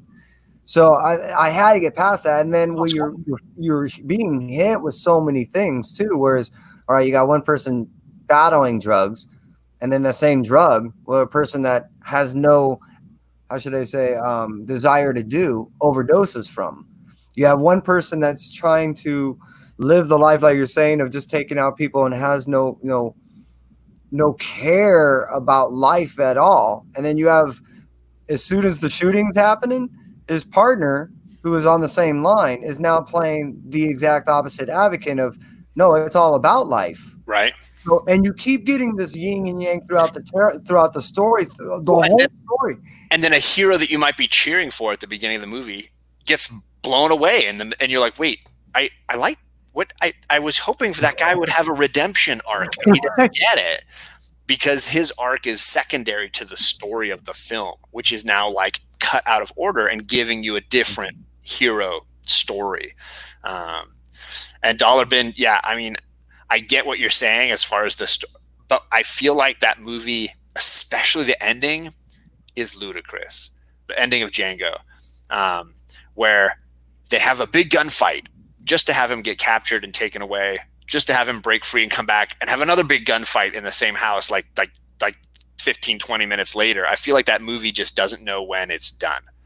And it just needs to be like he goes back just to burn the mother down at the end. It's like, you could have done that with the first gunfight and just killed everybody then and then burned the mother down. I don't know that you needed him to get captured, taken away, and then rush back and do it all over again. It just seemed like a bit much, and it felt like two movies. But again, great scenes, like some amazing scenes. Hey, look at Sam. Sam is back. Good to see you, buddy. But we're winding down. I mean, Perry's about ready to crash here. I have a What do you mean, dude? You know what? I just got so excited. Perry keeps doing like, I'll be right back, guys. I'll be right back. Hey guys, how's it going? No, I just remembered I have Chinese food. I have crab ragu and egg rolls. Crabs? Oh man. What? Perry's got crabs. All right. Yeah. Okay. So butter underwear? I do love Hollywood history, and I do love that stuff, Dollar Bin. I'm sure I would enjoy, and I'm sure I'm going to love Tarantino and Pitt and all the actors in it. I just, I'm sure I'm not going to, I'm prejudging the movie, and I try not to do that, but Quentin's burned me a few times lately that I feel like, I'm not. All his movies seem like too much. I'm not going in with all the high hopes that I used to have for Quentin movies. When a new Quentin movie would drop, I'd be like, yeah, I'm going to be there first weekend. Now it's like, I'll watch the DVD or catch it at HBO or something like that. Maybe. Oh my God. Gore Vidal, I continue to love your taste. He's mentioning Wong Kar-wai, this amazingly talented Asian filmmaker who did films like Chungking Express and my personal favorite, In the Mood for Love. Don't watch it, John. I love Wong Kar-wai, and I've got I own In the Mood for Love. I don't think I own Chungking Express, which is great, but I think he's like isn't that the director that was known for never doing one movie at a time? He was always doing one movie, always shooting more than one movie at a time. That would be cool. If I recall, if I would have to look it up, and I'm too lazy to do so. This was the individual that, if I recall, was doing he did something like 76 movies in some stupid amount of time, like 3 years. It was because he was doing more than one movie at a time in that I don't time think period. he's that prolific. If I'll double check, I don't think he had that many movies. Wong Kar Wai. I thought he was like. Because there was one guy that was doing action adventure type stuff, and He's got he a shit stopped ton of things. movies. He's got a shit ton. Maybe you're right. Maybe I wasn't as aware of Wong Kar's movies as And I. then there was another guy that was doing all these Asian martial art movies that they were having like a competition. No, because see, I go to filmography and it only lists that he's only directed a handful of movies. But if I go to, let me see, he's got a bunch that he writes, but he's only directed 1, 2, 3, 4, 5, 6, 7, 8. He's only directed 10 movies. But you're right, there's a bunch of movies happening at the same time that he's written all of them. And he produces a bunch of movies. Maybe that's what it was. Is he was like, yeah, I remember hearing that name, and it was because he was one of those people that was really busy at the time. He hasn't done a movie as a director since 2013. He did a film with Natalie Portman called My Blueberry Nights that I thought was pretty decent. But his best movie for me is In the Mood for Love. That's an amazing movie about two neighbors that kind of fall in love with each other, even though they're both kind of married. It's like in the 50s in I think it's Tokyo. God, where was it? I can't remember where they are. Hong Kong, sorry. And they're just like, they know each other because they look across the way, and she's unhappy and he's unhappy, and they find out that their spouses are having an affair. So they decide what would it be like if we had an affair? And they start to just sort of pretend a little bit, not actually go through with it, and then they start falling for each other. Hey, Gore Vidal, I've seen a shit ton of movies. My channel will never grow like Perry's because I'm never going to be able to pull off a reaction video because everybody's going to be like, John, you've seen that fucking movie. I'll watch it. One of those Wong Kar. How do you say his name? Wong Kar Wai. Wong Kar Wai. Oh, somebody said Gore Vidal typed his name. Yeah, it's right there. Wong Kar Wai, right across the bottom there. So I grew up. I watched all art films and all that stuff. I was interested in that in college. That was like my thing. I loved these like indies and again, like I was trying to sell Perry on Memento the other day because I love. Oh wow! Oh yeah. Well, again, that's damn. I mean, that movie's amazing. That's another one of those. These are hardcore things. These are these ones that you either almost kind of love it or like, what the fuck are you trying to recommend Honestly, to me? You know I think it would be one of Perry's best reaction videos if he watched Memento, because he would just be saying, "What the fuck?" Yeah, well, yeah. That's like most of my videos anyway. Dude, but no, this one you'd be earning it. You'd be like, "Wait, yeah, what? Did he just do that? No way. What? Wait, what?" Man.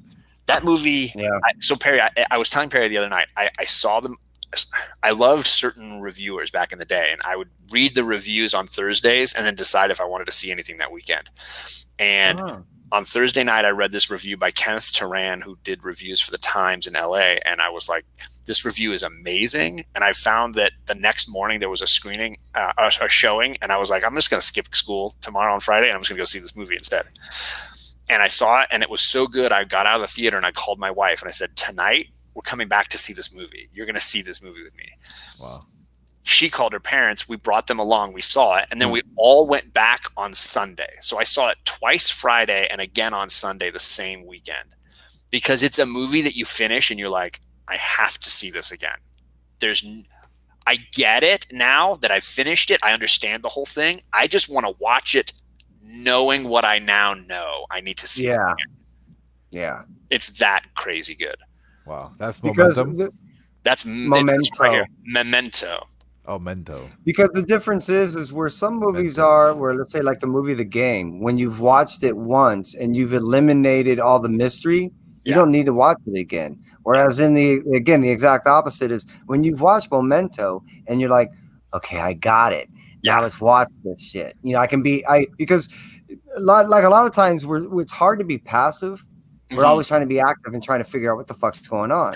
Right. So once we get to the end and figure out what it is, now we can sit back and be passive and enjoy it. So it's just one of those movies that's that way. I feel like a lot of times my favorite viewing of a movie is the second time, when I know what the filmmakers were doing, and now I want to see how well did they really pull it off? Like how detailed were they when they thought it through and they did it? Because Memento is one of those that you can break it down 6 ways from Sunday and it still holds up. And so I'm not spoiling anything, Perry, but like the director, Christopher Nolan, likes to tell movies out of order. He doesn't like to tell them in a straight line. He enjoys breaking them apart. And Memento is definitely fractured like that with time. The DVD I bought has like legit cheat codes. Like you push like up, down, left, right on your DVD player, and it'll play the movie in chronological order. Stop it. It does, so cool. Kevin. It's freaking nuts. And the movie is just as good in chronological order. You would think it would rob the whole movie of all of its glory, but you watch it chronologically and you're still like, this is fucking amazing. Like it's still now I wouldn't recommend watching it that way the first time. Like it's not the way it was designed, but for repeat viewing, it is just as good. And I had to write the freaking cheat code down because I'm like, I'm not going to remember this. There's like a psychology exam that you have to take. Like it's like one of the extras on the DVD, and you click it. This is Memento. It's right there on the screen. Gore Vidal's comment says Memento. So it's like the Criterion DVD or whatever. There's a psychology exam where they like show you pictures and you have to say what it makes you think of or whatever. And you have to pick choices like A, B, C, or D. And if you pick the right choices in the right order, it allows you to play the movie chronologically. I love it. Cool. And it's freaking amazing. And by that time I had seen this movie at least 10 times, so I knew exactly what was up. But to see it play out in the correct order was just like a mind trip. And it was, again, still incredibly riveting. Really good. Yeah, I mean, you're Wednesday knows what that same movies like, that I second disc. I love this. I love it. I love that people know what I'm talking about. Hey, Patrick Wall. Second disc. Perry and I reviewed Equilibrium for a. It's pretty good. Perry picked it for one of our Netflix review shows. He's a big Christian Bale fan, which surprises me because Nolan directed like 5 Christian Bale movies, and you've seen like almost no Christopher Nolan movies because he did all 3 Batmans with him. He did The Prestige with him, which is freaking awesome, great movie. So he's done like a bunch of movies with Bale, but somehow those are not the ones Perry saw. Perry saw all the other ones. So you did see Equilibrium, Perry? Yeah, a few times. What did you think, man? It's awesome. That's a heavy movie. Yeah, I think it's awesome. It's really good. That's definitely one of those that leaves an impression on you too when you walk away from that one. You know, you're just like, whoa, oh shit. I had a Perry versus John moment when I showed my daughters The Matrix. You know, and I was like, they're gonna think this is cool, and they're like, it's kind of cheesy. Like the special effects aren't very good. I was like, fucking hey, if the special effects for The Matrix are garbage now, like what the hell? Like nothing stands up, right? Everything's garbage now. Oh wow. I mean, but you know what I really loved about the Matrix is it's another one of those things that you can just, it's another way of looking at yourself and how you fit into society. Are you nothing more than a single drone? And is that the more efficient way of being? You know what I mean? So there's so much in that. But again, this goes right back to what we were at before of all these geeky science fiction things that actually give you a way to either play with satire or play with, where we're at in life or whatever. You know what I mean? It's fun to play with these things because they allow you to. Yeah. Jeff Schultz is mentioning some movies that I know Perry's got a couple on his long-term watch list from Kurosawa, some black and white samurai classics. And I would say add to your list, Perry, the movie. I know it looks like Ran, like she ran away. Like Ran?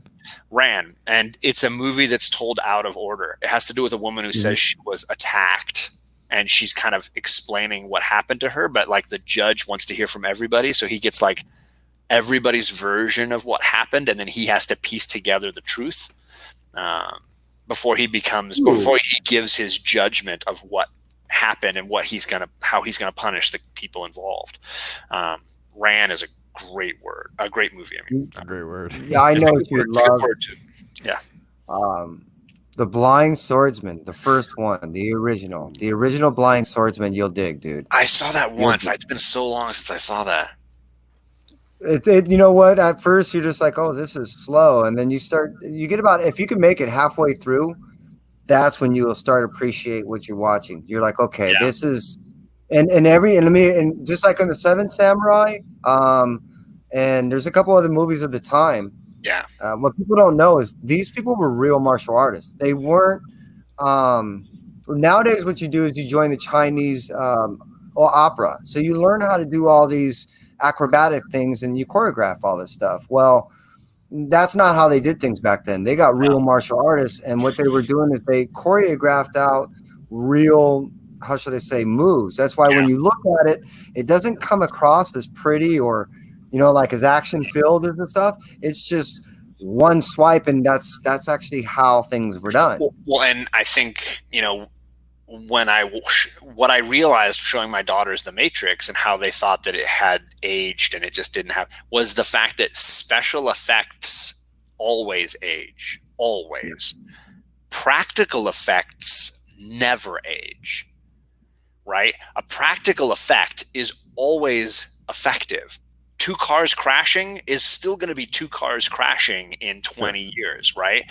And I think part of why Seven Samurai and some of these films hold up is they freaking built these sets. They freaking lit them on fire. They really shot arrows. They really chased each other down on horses. They really did sword fights in the rain.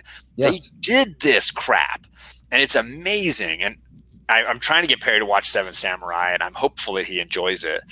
Well, and this is actually the big cry when you actually talk to most people about horror, is that they don't want too much CG, because it's like what you're saying. When you can go ahead and give them the practical effect of it, right, then that's more horrific. That's more, and a lot of times all you do is stop short of actually doing certain things. That was help me out. Psycho, it was a Hitchcock thing. Hitchcock, He would always do that to you. Is like, I'm going to show you and give you just enough to allow you to process it enough. I trust you as the viewer to use your imagination and scare the fuck out of yourself. Well, and I think that he was not Hitchcock was known as the master of suspense. He wasn't known as the master of gore, right? Sure. He was not going to show you the stuff. He wanted you. If you watch the shower scene in Psycho, the blade never touches her. You never see her skin cut open and big chunks of anything. You see the blade moving, and you see her skin, and you see what looks like blood going down the drain, but I think it was actually some kind of like chocolate mix that just looked really good on camera. Yeah. And that's what made it work. The editing and the photography made it work. And it's the same with Kurosawa could build the tension and the suspense, and he did not need big spectacle, even though Seven Samurai is an epic. It's about the intimate moments that he captures, and there's a ton of them that are just so beautifully rendered. I wanted to mention, Perry, if you do get around to Seven Samurai, it's from the old days when movies had intermissions. What? So it's 4 hours long, but it's like 2 hours, and then there's like a song interlude, a little intermission. I'm gonna do part 1, part 2. You might even be so you could easily break that up. In the old days, they did that a ton. So like Lawrence of Arabia, which is an all-time classic, epic 3.5 hour or whatever movie, has an intermission where like for 5 to 10 minutes, it's just like it says intermission, and they're just playing music. And you're like, okay, well, I guess I can pee now and get another drink and get some more chips or popcorn or whatever. Yeah, it was a twofold idea. One, they knew they can sell more concessions, and two, that when they were doing, you got to keep in mind, when the idea of a film was actually to take on what they were doing in theater. Theater usually lasted anywhere from 2 to 3 hours when they did a production. So that's what they were trying to convey. So as a viewer, when people used to go to the movies and they went to a theater, and if you actually saw a movie that was less than 2 hours, people used to complain. So that was the advent of the double feature. So you actually saw a movie that was maybe only 2.5 hours long. You went to a 15-minute intermission, and you came back and you got to watch a whole nother film. Exactly. Wow. Yeah, absolutely. So people are mentioning other great Japanese sort of samurai films. Hidden Fortress, was kind of the impetus of where George Lucas got the idea for Star Wars. Oh. And then Kurosawa's Throne of Blood. Kurosawa was famous for taking a lot of like great plays like Shakespeare, King Lear, or whatever, and turning them into a samurai story, using the basics of the idea that Shakespeare wrote, but then turning it into setting it in the samurai world. Wow. So I think Throne of Blood was his version of Macbeth, and so he was doing his version of that. But like, yeah, a lot of he would take these classic stories and sort of just do a Japanese version. Yeah, talk about difficult to get through, man. All that classic era, all that Shakespearean stuff, I couldn't. Yeah, it's tough. The only way I was able to make it through it is I couldn't read it. I had to audio book it. No, I had to audio book it. Then I read it. It's the same thing when I get into hardcore science. So all my Hawking stuff and all stuff like that, you know, Universe in a Nutshell, that was considered the greatest coffee table book that no one understood. You know what I mean? Because it's so fucking thick. So I had to audio book it first and then go, oh, I think I got it. Then go into practical application of looking at videos and stuff like that. Because I feel like I grew up with a great English teacher in high school who gave us a ton of Shakespeare, and I got really into it for a while. But I was doing theater, so I would go and see productions. For me, it's about like the guys and gals who are doing the show.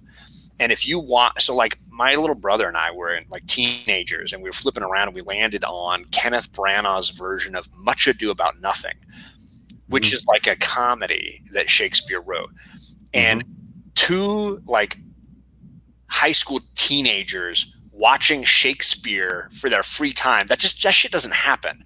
And we were laughing our asses off. We're like, this is hilarious. It's got Keanu Reeves, right? It's got Michael Keaton. It's got Branagh and his lady at the time. Oh gosh, what's her name? She was Emma Thompson. All these great actors in it, but it holds up. It's hilarious. And I think it's the same. I remember Kenneth Branagh did a version of Othello with Lawrence Fishburne from The Matrix, right? Morpheus from The Matrix, the one with the the red pill or the blue pill. Yeah. And Othello is about racism. And Othello is like the leader of the army, and he's black. And his second in command is Iago, and Iago's white. And Iago, for reasons that he's failing to explain, wants Othello out of the way. And so he spends the whole play just basically manipulating Othello into getting what he wants. And apparently on the set, when they were shooting that, Lawrence Fishburne was really nervous because Kenneth Branagh is known for being he is the Shakespeare guy. He's made like 5 Shakespeare films, and he is just known for he's directed them and he stars in them. And they're doing this movie, and Fishburne's nervous. He's like, I'm an inner city kid. I'm a black kid. I'm not meant to be doing Shakespeare. Like, black kids shouldn't be doing Shakespeare. He was having these conversations, and Kenneth Branagh's like, dude, I'm just like some little British kid from up the way. Like, I didn't grow up with Shakespeare. Like, you're an actor, like you do the job, and like we're here, like you're gonna do this, you're gonna nail it. And then Fishburne was like, oh fuck yeah, man, I'm gonna do this shit. Like, it's the idea that Shakespeare didn't write for snooty British people.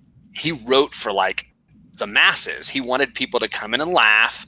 He wanted people to be shocked. He was like the like popular guy of his day. Like, he was not there to be like arty. He also poked at a lot of things too. You know, he wasn't afraid to talk about politics and put into his plays. He wasn't afraid to talk about people being, you know, he liked poking fun at boundaries, man. He talked about racism. He talked about anti-Semitism. He talked about all kinds of stuff at that time that was way ahead of the curve. Wow. And I think what makes the plays fun is when you have really talented people who understand it performing it, because then you're just lost in it. You're just in it. And Kenneth Branagh is one of those guys. You watch Much Ado About Nothing, it doesn't matter like that you don't understand or appreciate Shakespeare. You're gonna laugh because he just knows how to punctuate the character's comedy when it comes up. And it's the same when he's in Othello and he's like being drowned in the water by Othello, and you're like, dude, kill that guy. He's the bad guy. You got to drown this motherfucker. Get him. Or when he's strangling when Othello's strangling his fiancée, and you're like, don't do that, man. She didn't do anything. It's this intense, like, moment and you're in it because it's, you know, it's being performed by people who get it. And yes, Perry's falling asleep. No, It's like No. 3 in the morning his time. He's not. But I do. Hey, actually, John, highlight Jeff Schultz. What girl's name is he comment? known for coming up with? No, the only movie I saw with an intermission. JFK. Ooh. Yeah, so that's another one. You know, I mean, JFK is actually a great movie, and It's he had another one. Someone put up there that they would wish they would bring it back so they can go pee. yeah. Yeah, that's for us people with that prostate issue. Is Yeah, what that really what it boils down to. Everybody's gonna be there at some point, man. Exactly. Well, it's funny that I'm mentioning Kenneth Branagh because the first movie I saw with an intermission was his version of Hamlet, and he did a 4-hour version of Hamlet. And the Holy reason it was shit. it was long because his was the first movie that didn't cut anything. It was he was nominated for an Oscar for screenwriting, and he's like, I didn't write this. Shakespeare wrote this. I just made sure we used every single line of dialogue and we put them in the right order. Like he got credit as like an adapted screenplay, but he's like, I didn't write this movie. Like it's Shakespeare. He wrote it. But it was. Now, this is what I remember. Long. And there's an intermission in the middle where there's like they play the music and it says intermission on the screen. They did the whole. And when I saw it in the theater, it was like the lights came up, people went to the bathroom, people came back. This was like what I remember about 96 or Hamlet something. is that if you're in the library and you need to beat somebody up, it was the perfect book to do it. It's fucking Hey, thick, John, man. it's a little past. I'm gonna go Yeah, eat we're some gonna crash. food. We're gonna crash. Yeah, we're good. So thanks everybody for coming by. You know these guys. Check out their channels. 1-2 Comic Talk. He's doing stuff this weekend. Perry just dropped videos yesterday, today, depending on what time zone you're in. He just dropped some videos. But I'm gonna drop I clipped the reaction of us watching Bruce Lee fight with lightsabers. I was gonna upload that as we're reacting to this. That's hilarious. So thanks everybody for cruising around. Dollar Bin's listing some great sci-fi. So if you want some good movies, I will say I own at least 2/3 of the movies he's listing there. So check it out for sure. Actually, if I could plug myself real quick, John, Yeah, do it. We got Artist Alley doing this weekend, something- right? Right. I'm doing an Artist Alley, and I'm doing something I've never done before. What I'm doing is I'm ambushing the writer. The writer is Bob Sally, and he has no idea that I have Mr. Justin Birch going to come on and basically jump on the show halfway through it. So this is going to be very interesting. Please jump on. We're going to be talking about a new book that actually just made Diamond Order. The day before yesterday, we did reach his Kickstarter and it made Diamond. So he's now going to a stretch goal for that. And for another book, we'll be talking about that tomorrow. But anyways, yeah, Broken Guardians. It's basically set in World War I setting. So please watch that and watch us basically ambush Bob Sally. It's going to be awesome. That'll be awesome. What time is that tomorrow? 10:30 a.m. Pacific. Thank you, John. Pacific. Awesome. So that's 1 o'clock Eastern. Did the I math always for Perry there. Yeah, I always count with my fingers. But if yeah, you one send me a reminder, Kevin, I'll put a little notice on my community tab and people can spot it. Oh, thank you. there as well. That's awesome, yo. Bob Sally, he wrote Ogres, and Yes. Sean Daly did the interior art. Yo, Sean Daly's artwork is freaking awesome, man.